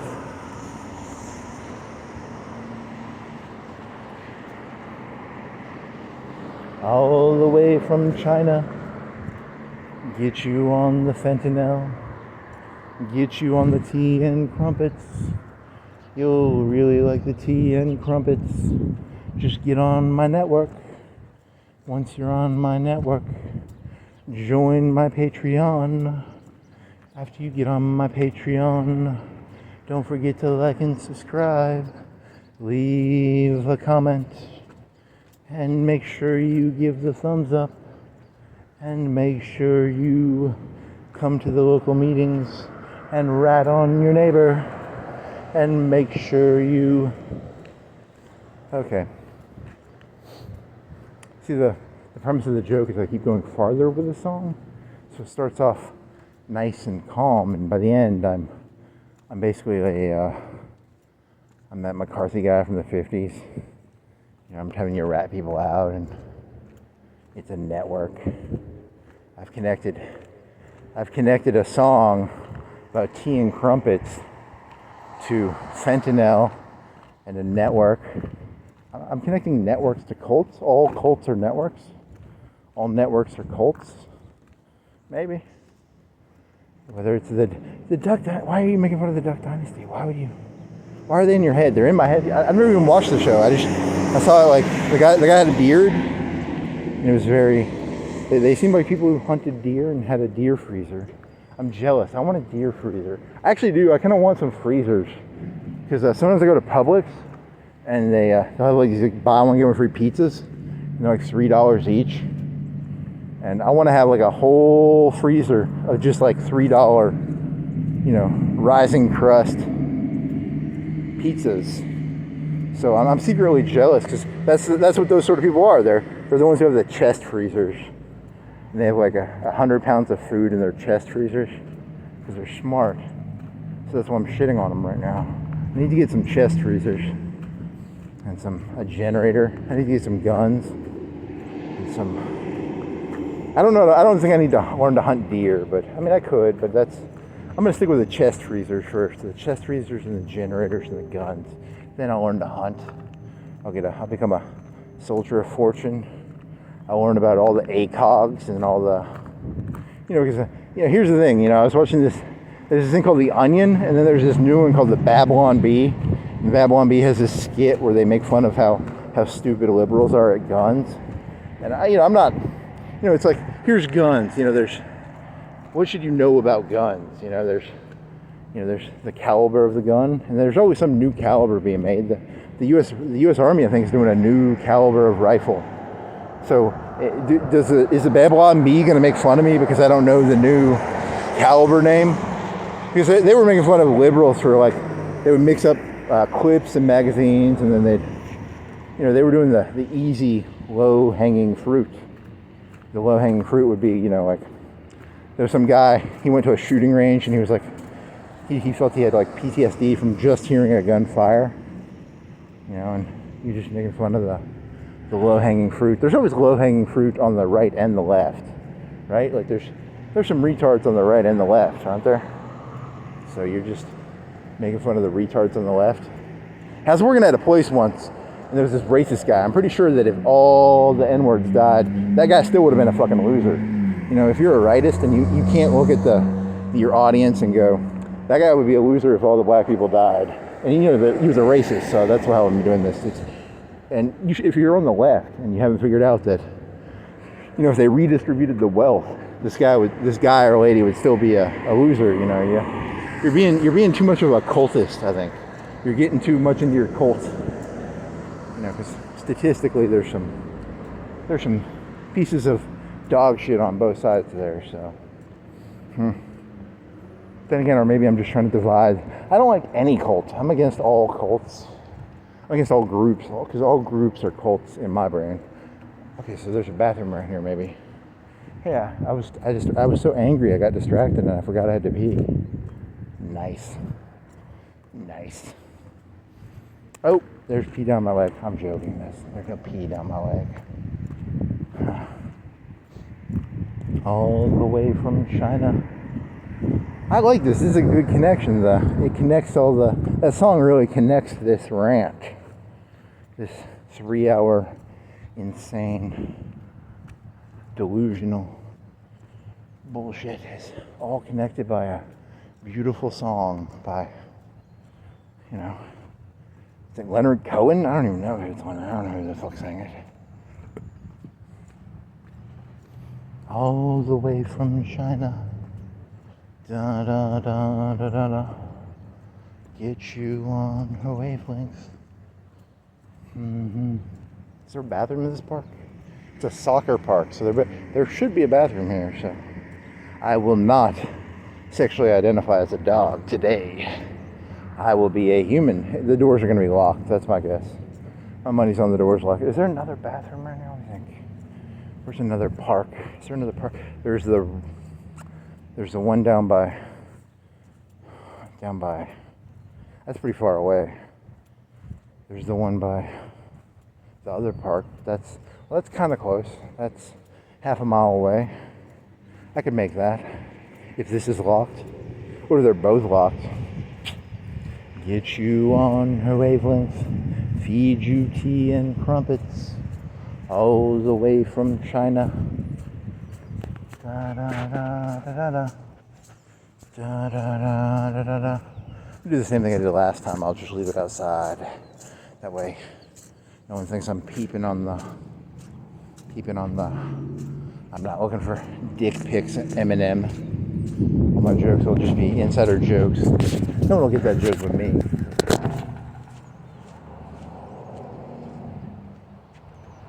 it's locked. Dear God, it is locked. You suck.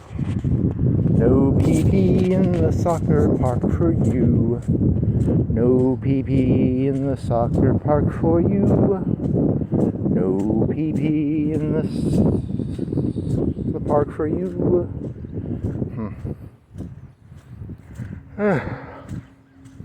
Is this an only child thing? It's like a desperate need for attention. Is it an only child thing, or is it a DNA thing? Is it a nature or nurture thing? Or I'm a cult leader. I just need some cult members. I just want some cult members. I just want some people who I don't know. Wasn't there like a Salute Your Shorts episode where like Bundy, not Bundy, but Bundy was a fat one. Sputnik gambled all his candy to the enemy camp, and then he lifts his shirt up. He's got a vest of hidden candy. I just want people who wear a vest for me. Haha, it's a terrorist joke. Vest of candy joke? I don't know. This joke doesn't work. He gambled all his candy, but he kept some of his candy. But he was supposed to give all his candy to the enemy camp because he lost the bet. Because candy is, if you're a kid, candy's worth a lot, right? Like, you know, when you're a kid, you're like, oh man, I like candy. It's so tasty. And that's where, or Budnick was a, never mind, not going down that road. All the kids will do anything for candy.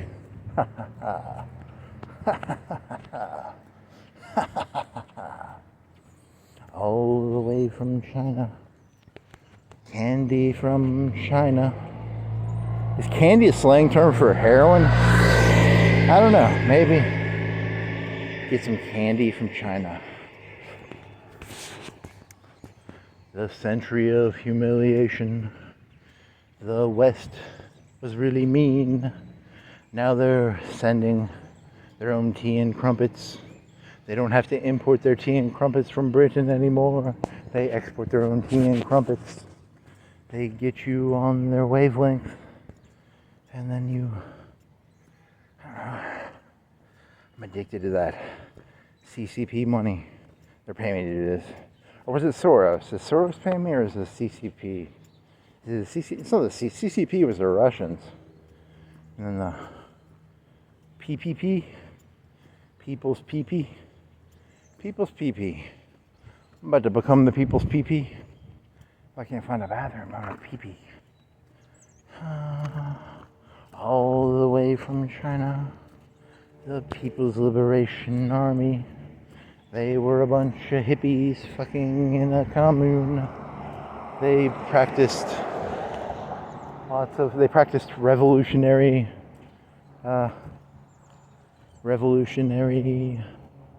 something or other, all the way from China. Da da da da da da. To get you on the wavelength. Pepsi Cola. It's not Coca-Cola. It's the teal ranch color, but I think it's a Cools wrapper. It's not a ranch wrapper. I was hoping it was a ranch wrapper. So that would have been a connection. That would have been 3 ranch wrappers, but I only had 2 ranch wrappers. There was a ranch wrapper. There was an unopened thing of ranch. It was unopened. Someone just threw the McDonald's ranch container. You know, I could go back there if you want some ranch. Go onto the sidewalk near the McDonald's. There's a unopened thing of ranch. If anybody wants some ranch.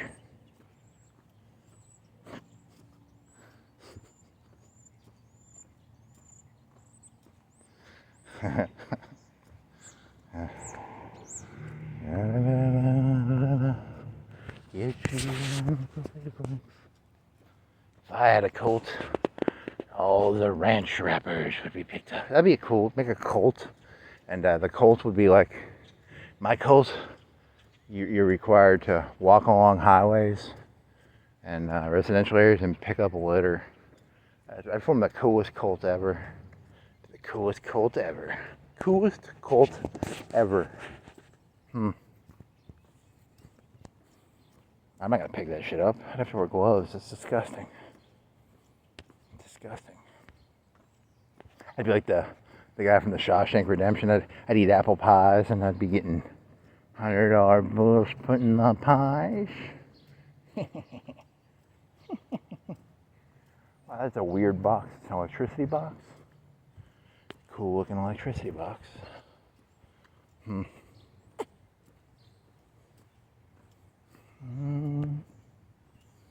What happened after that? 80s and 90s? 80s? Someone was saying that, like, you know how like Reagan ended the Cold War? Well, I mean, wasn't the 80s the time of like all the industrial leaving and shit, or was it all the 90s? I should look into that. I don't know the answer to that. Because it was Nixon who opened up China. So you can blame Nixon for that. Because I've been thinking about China this whole the subtext of this. It's about cults in China. I guess it's a.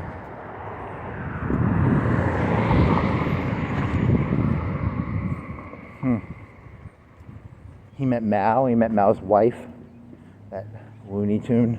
She got kicked out. They didn't like her. She was not as cool as Mao. She was kind of used by Mao, I think. You know, she was not as smart as Mao. And I think the West started doing these factory zones where they'd put a factory up, and I don't know. It's a good question. So I remember when I was a kid, they gave Hong Kong back around 2000, right? It was around somewhere around there. The British had to leave. And, all the way from China.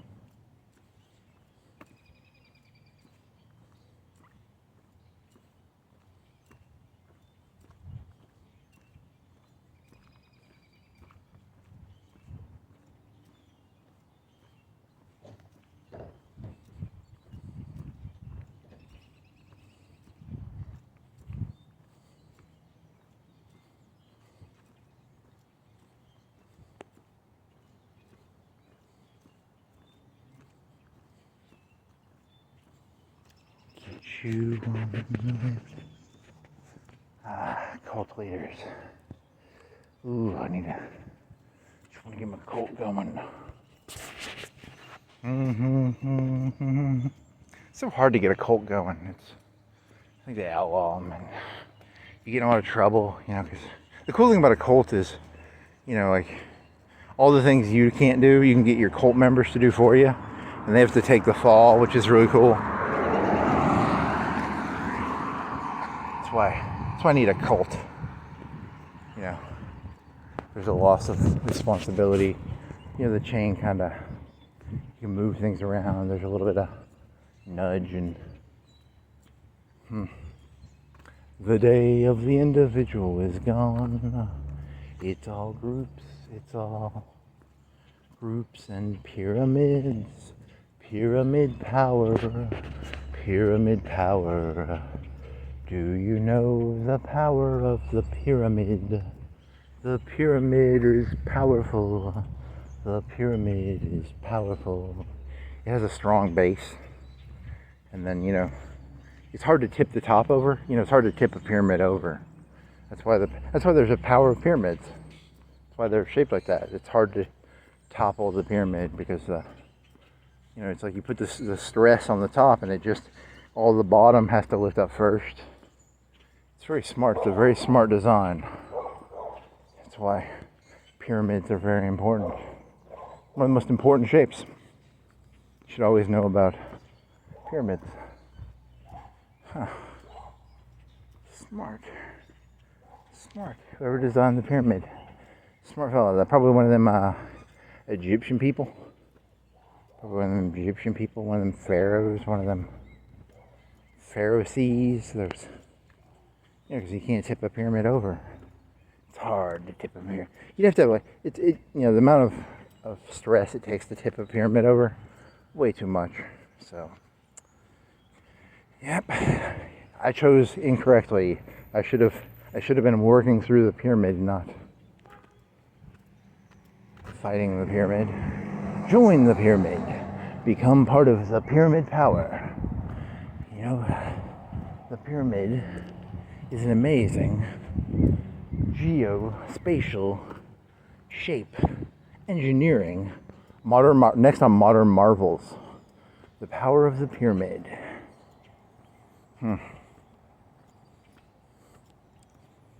Get you on the wavelengths. Do do do do do do.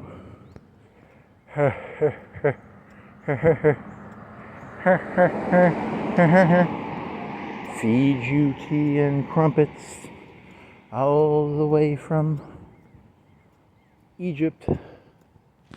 Egypt is secretly the control of the world. They have all the pyramids. They have all the pyramid power. All pyramids come from Egypt. That is why. It's not the Illuminati. It's not the monotheists. It's not the Palestinians. It's not the Israelis. It's the Egyptians. The Egyptians rule everything because of their pyramids. Their pyramids are so powerful that they control all things. Probably not.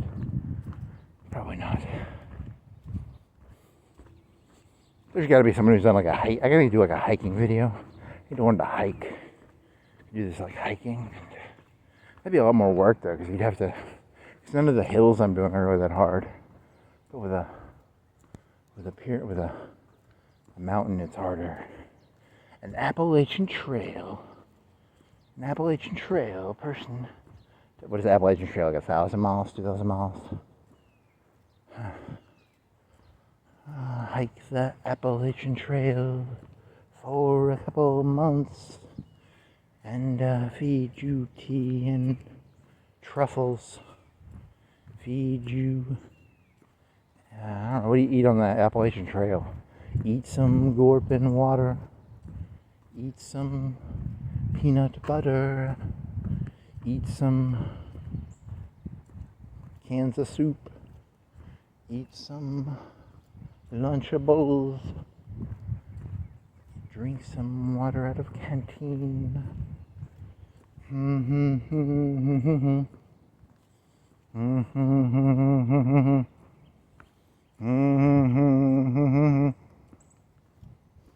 See, he thinks he's being clever by doing the song over and over, but really it's just unoriginal and kind of just a waste of time. And you got a cool looking sign over there that's got some curvy road sign. It's kind of cool. And that guy's got a tire on his car that means his other tire is broke because it's the spare tire. So it does not have the cool rims. It looks like a spare tire. And this person has a no trespassing sign, so I should just go over there and step my toe on there and then you run. Let's put my toe on there and run. Just a little bit. Just the tip of my toe. Just the tip of my toe. And they got all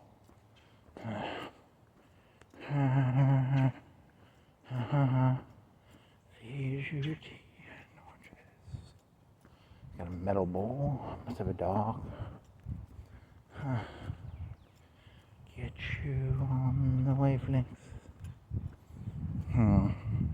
Feed you LSD. Need to get some LSD. Should learn to do LSD. But I wonder how hard it is to make that as a chemist. Because they have to do a lot of work. You have to be like one of them Ted Kaczynski. He should have just done acid. He shouldn't have made bombs. He should have. He was doing that for like 5 or 10 years, right? He was like making these like trap packages he would send. And people would blow their fingers. Some of them like got injured. Some of them got killed. You shouldn't talk about that because then people are going to associate that with you. And that's not the reason I'm talking about. I'm talking about because he could do math. He couldn't do chemistry. So I guess it was a bad connection. It wasn't a good. Those circles do not interconnect. I wonder what people who make acid, what magazines they read. If I was an acid maker, what magazines would I read? What circles would I cohabitate with? There's Acid magazine. There's Hallucinogenic magazine, probably. There's probably some Facebook groups. Like I licked the stamp and all I got was lava on the ground.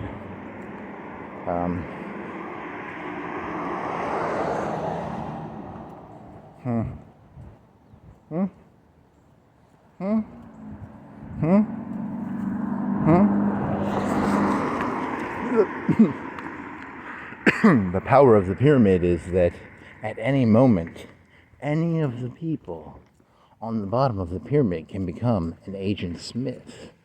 Wasn't that the Matrix thesis? If they're connected to the network, some 10 out of 10 Superman-esque Agent Smith can morph into them.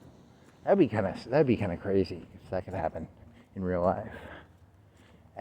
Just you're walking around, you're in a park, 3 people just randomly morph into, super cops. Yeah, you're mixing up reality and movies. But what about pyramid power? What about pyramid? I thought you were T-800. Weren't you a T-800 earlier in this joke? I thought you were part of the Skynet. Now you're talking like a resistance person who's fighting Skynet. Wasn't your joke that you were a T-800 sent by Skynet to kill John? I don't remember. I can't remember. Am I here? Am I John Connor or am I here to Go after John Connor. I can never remember. My memory's a little fuzzy. At first I thought I was here to get rid of John Connor, and then I realized the real John Connor was me the whole time. I don't think that works. That's the meme of the journey was the real gold. I don't think that works. There is that Bruce Willis movie where he has to like shoot himself. He goes back in time and he shoots himself. Or he's supposed to shoot himself. I don't know. I haven't seen that movie in a long time, so I don't remember. Reaper, Time Ripper, Time Cop, Jean-Claude Van Damme, Time Cop. I don't know, it's called something. And Bruce Willis has to go back in time and shoot somebody. It's something. He had to kill John Connor. Right, he had to kill John Connor.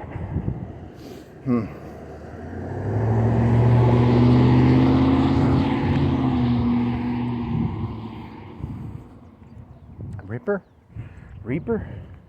That's got like one of the worst horror scenes ever. Like this guy's walking around and these people in the past have his body, so he's walking around and he starts losing limbs.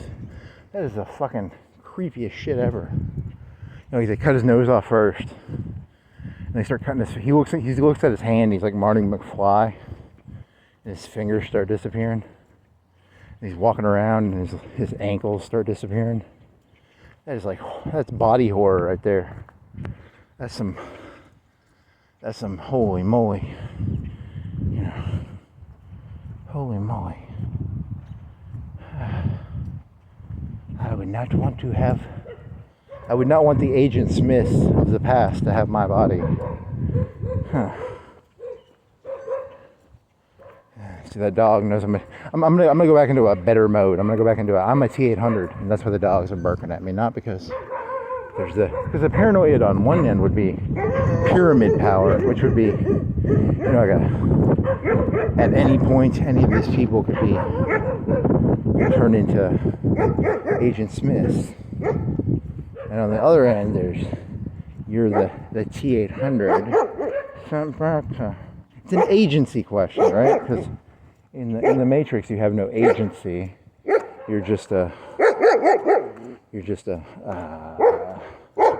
You're a serf on a cyber farm. And then if you're a T800, you have agency, but you're set up against, the resistance is very resistant. So they're probably gonna make some nitroglycerin and throw it in my titanium ribs, and they'll blow my ribs up, and they'll use the machine press to squish my head. But then Cyberdyne Systems will get my brain. Oh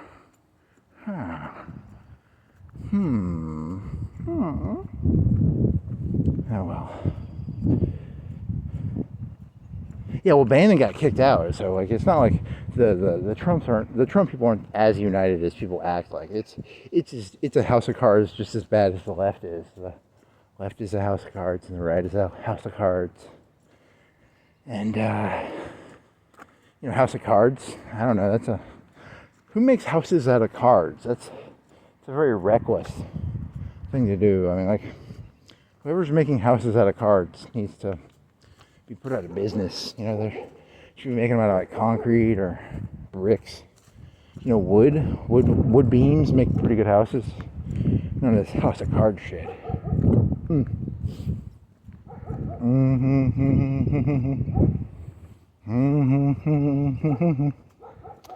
Feed you tea and crumpets all the way from Egypt.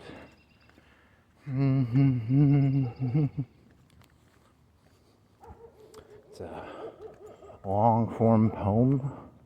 It'll be called like a Little Red Book. Mine will be like a really long book.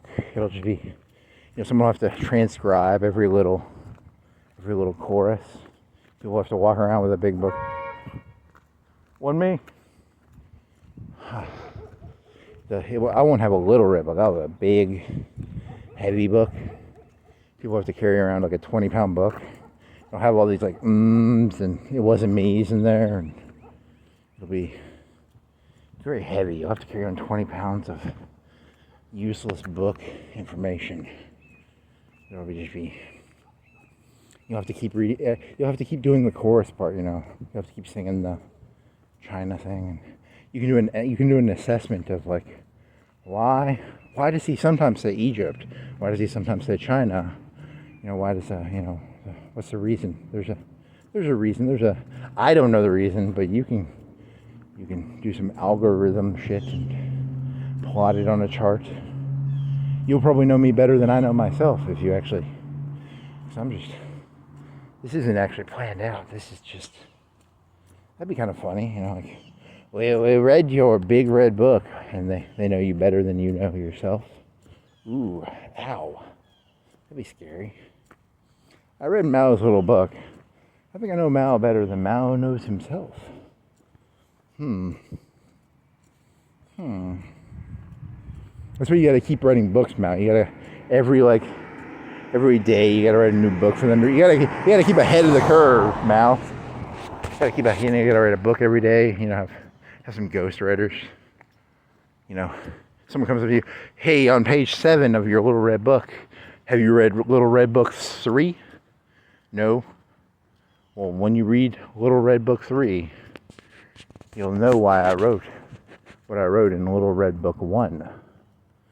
And then they come up to you on page. I read Little Book 3.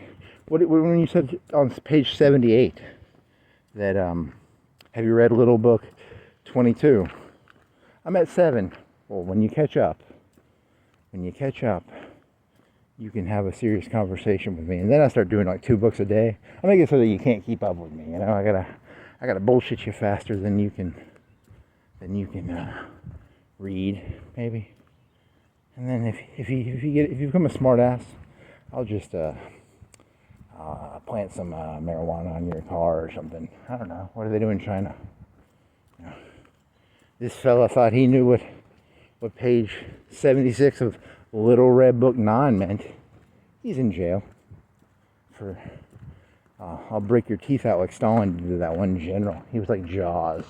He had Jaws teeth. Yeah. Good old Stalin. Oh yeah. Stalin, you're my dog, man. Break those teeth out of those. They had to pull that guy out because he was such a good general. They had to use him because, you know, the war was going. Yeah.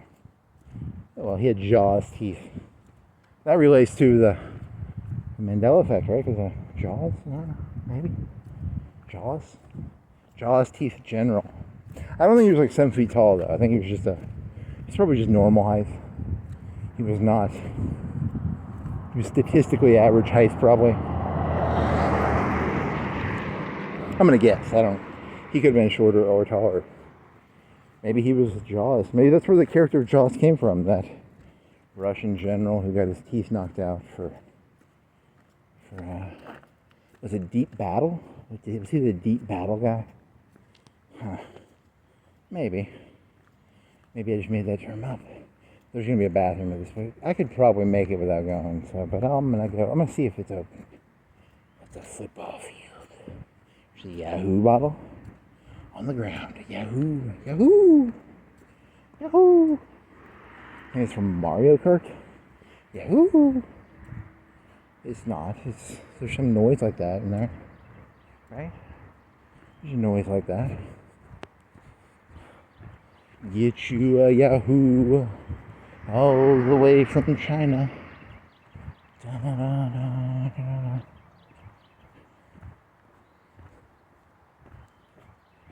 Gonna take a piss in the park's bathroom, not be a dog. I'm a human being who pisses in urinals. I don't pee on the mailboxes or the fire hydrants. I'm a good little doggy. Woof woof. Good little doggy. Nope.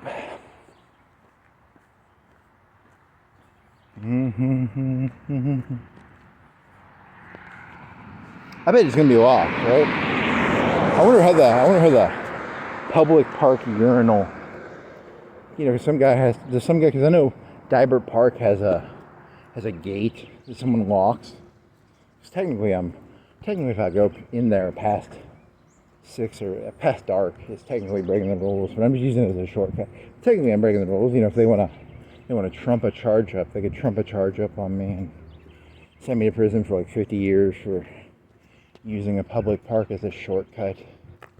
You know, depends on how they want to do it, right? Like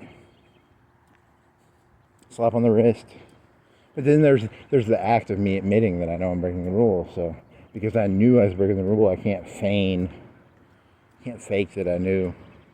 You know, because sometimes you can lie, but I did not know. I did not know. But they know because I admitted it. So I shouldn't have admitted it. I should have just kept my mouth shut. Stupid me. Stupid is as stupid does. So I'm pretty smart.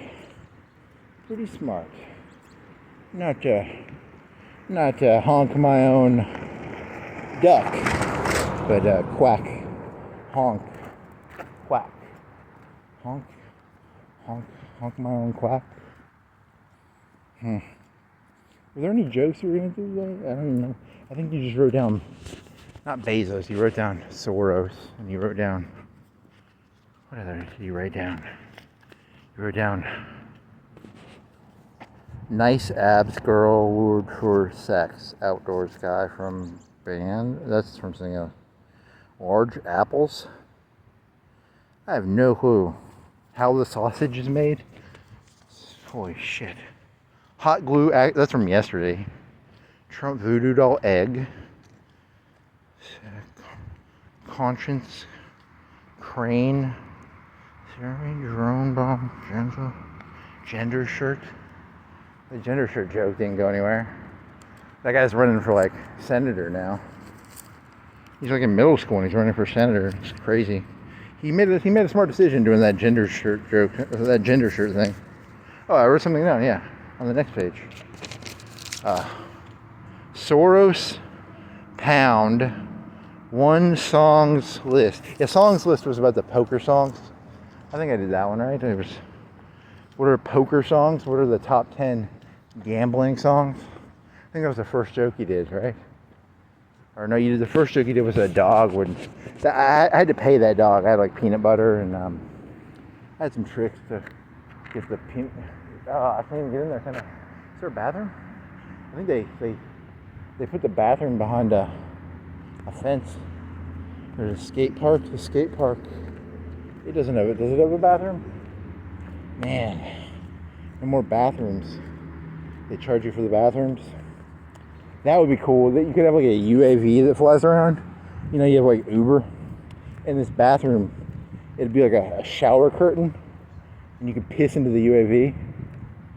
You know, like a drone would fly up to you. It'd be the piss drone, and they make a curtain. It'd make like a shower curtain around you. You know, and you can piss into the. You charge you money. $3. You know, I wonder if that'd be legal. Would that be legal? Could they do that? I will be the first piss drone operator. I will. Have you ever needed to take a piss? Well, here's how it works, okay? You go to pissdrone.com. You give your credit card. You have to pay a monthly subscription. Anytime you have to piss, a drone flies over to you. These shower curtains go around you. You pee into the. It's got like it lands. It'd have to land on the ground, or could it fly? It might cut you if it was flying while doing it. Being a business owner is so much. Being a fake business owner is so much work.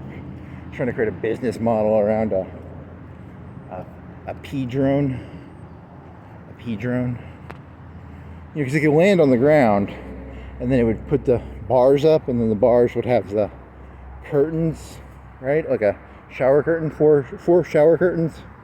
Or it could fly, and then it has like a receding thing that that comes from the bottom, and because then it could keep flying while you pee, right? Because it would stay at like shower curtain height. It would lower a urinal-esque. Then it would need suction. It would need suction if it had that. So the physics of piss drones. Huh. Oh yeah, I had this joke. It was there's this movie called Frances Ha. There's this other movie called Mistress America. They're kind of the same movie in a way, but Mistress America, there's this like really excessively creative idiot. She's basically an idiot, and she has like good ideas, but there's so many bad ideas too. So piss drone. The piss drone is like the next $1 billion idea. Or it's literally the stupidest idea that has ever been said out loud. Huh. I don't know which one this is. Is the piss drone... See, it's like a drone. It flies to you. It drops a curtain down. It drops down a thing you can pee into. Huh. I think that's probably the worst idea ever. That's probably one of the worst ideas ever verbally said out loud. The economics of that would not be very good.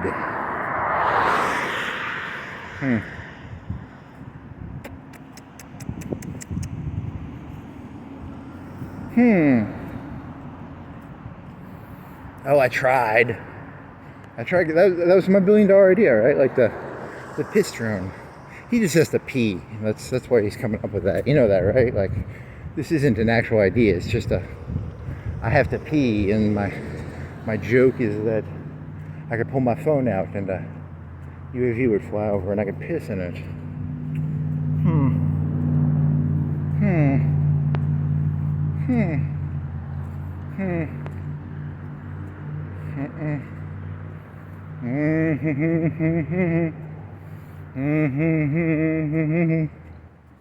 Only got like 10 minutes left. I'll make it.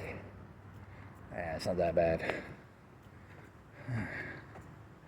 That's where most business ideas come from. You have to pee and you're walking around and you're like,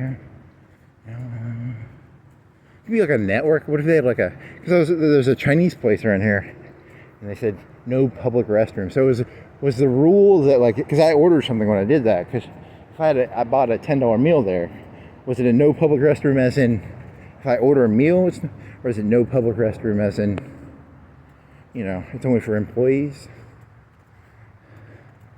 See, I can understand, they don't want people just walking in, taking a pee. Because each pee costs the company money, and somebody you have to have someone clean it up, and you've been around people, you know how people are in public toilets. They're not the nicest. So maybe there could be like a network. You have to pay a monthly subscription. You get to be part of the P network. The P network. Huh. See, here's my thing. I don't want to be involved in the day-to-day operations of the P network. I'll sell you the idea for $1 million, and I just want the $1 million. I don't want to be involved in the P network. I just throw couldn't someone just take your idea, because you didn't really patent it or anything. You just said P network. You don't even have a patent on the P network or a copyright. Someone could go copyright the P network, and someone's already had that idea. I'm 100% sure someone's done the P network probably before. It's a network of interconnected, synergistic restroom locations that, you can coordinate your daily activities around here. You can look at the P network map and you'll know, are you in the P network coverage area? Are you out of the P network area coverage? Because, it'd be like the old cell phone networks. There's some areas that the P network is not as well maintained. We're still trying to get into those areas. We're trying to get the P network,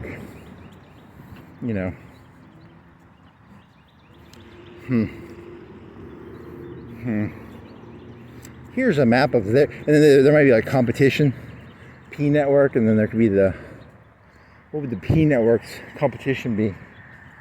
It'd be PP network. You know, if you're smart, you copyright both P and PP.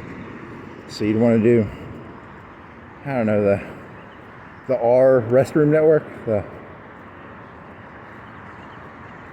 gotta think ahead, you know.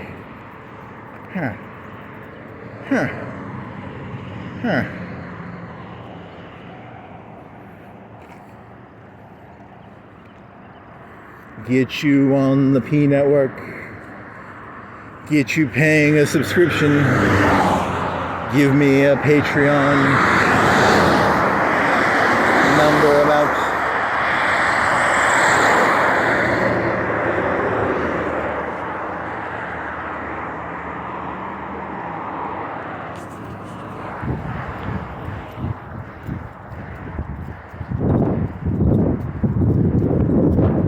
Remember that callback to in the beginning when I had that leg problem? What if my leg broke and like in the middle and I got ran over?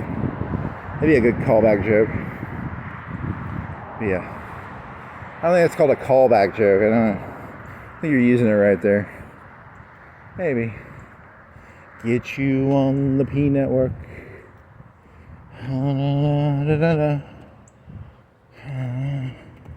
The poop network. You know, because what if you just want to use casual? You just want a casual restroom network experience. It would be the P network, but you know the heavy users, they would want a better network. You know, a stronger network of restrooms that can handle. You know, it's a more heavy duty network. It's a more I don't know. It's a resilient network that can handle more stress on the toiletries, and I don't know. They could have like a thing in space. In an emergency, they could shoot a bathroom from space. It could land anywhere in the US. The mathematics of having a portable restroom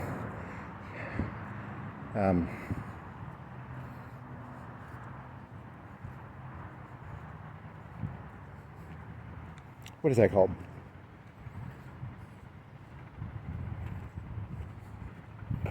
An ICBM with a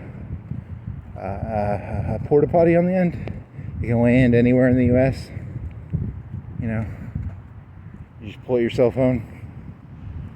The $10 million, $20 million rocket will give you a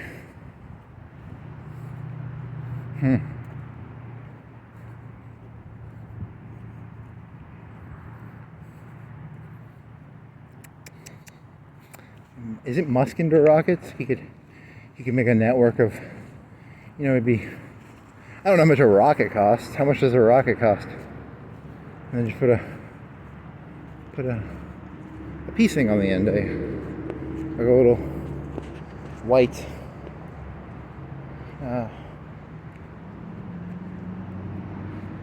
you know, like those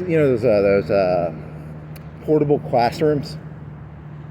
You know, portable classroom. Yeah, it's just lands. It's a trailer. Just lands, shoots from space.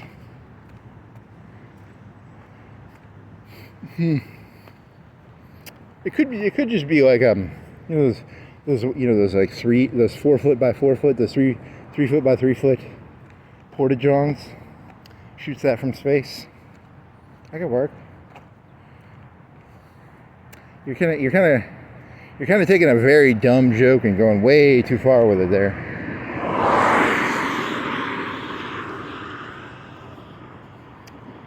You know, I was hiking in the woods and I pull out my cell phone. It geolocates me, shoots down a porta potty, a rocket-assisted porta potty. These ideas. I'm the Tesla of our time. I'm the Edison of the modern age.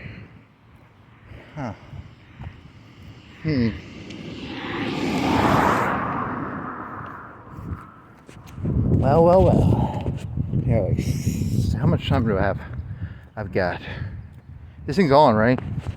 I think it's not even on, is it?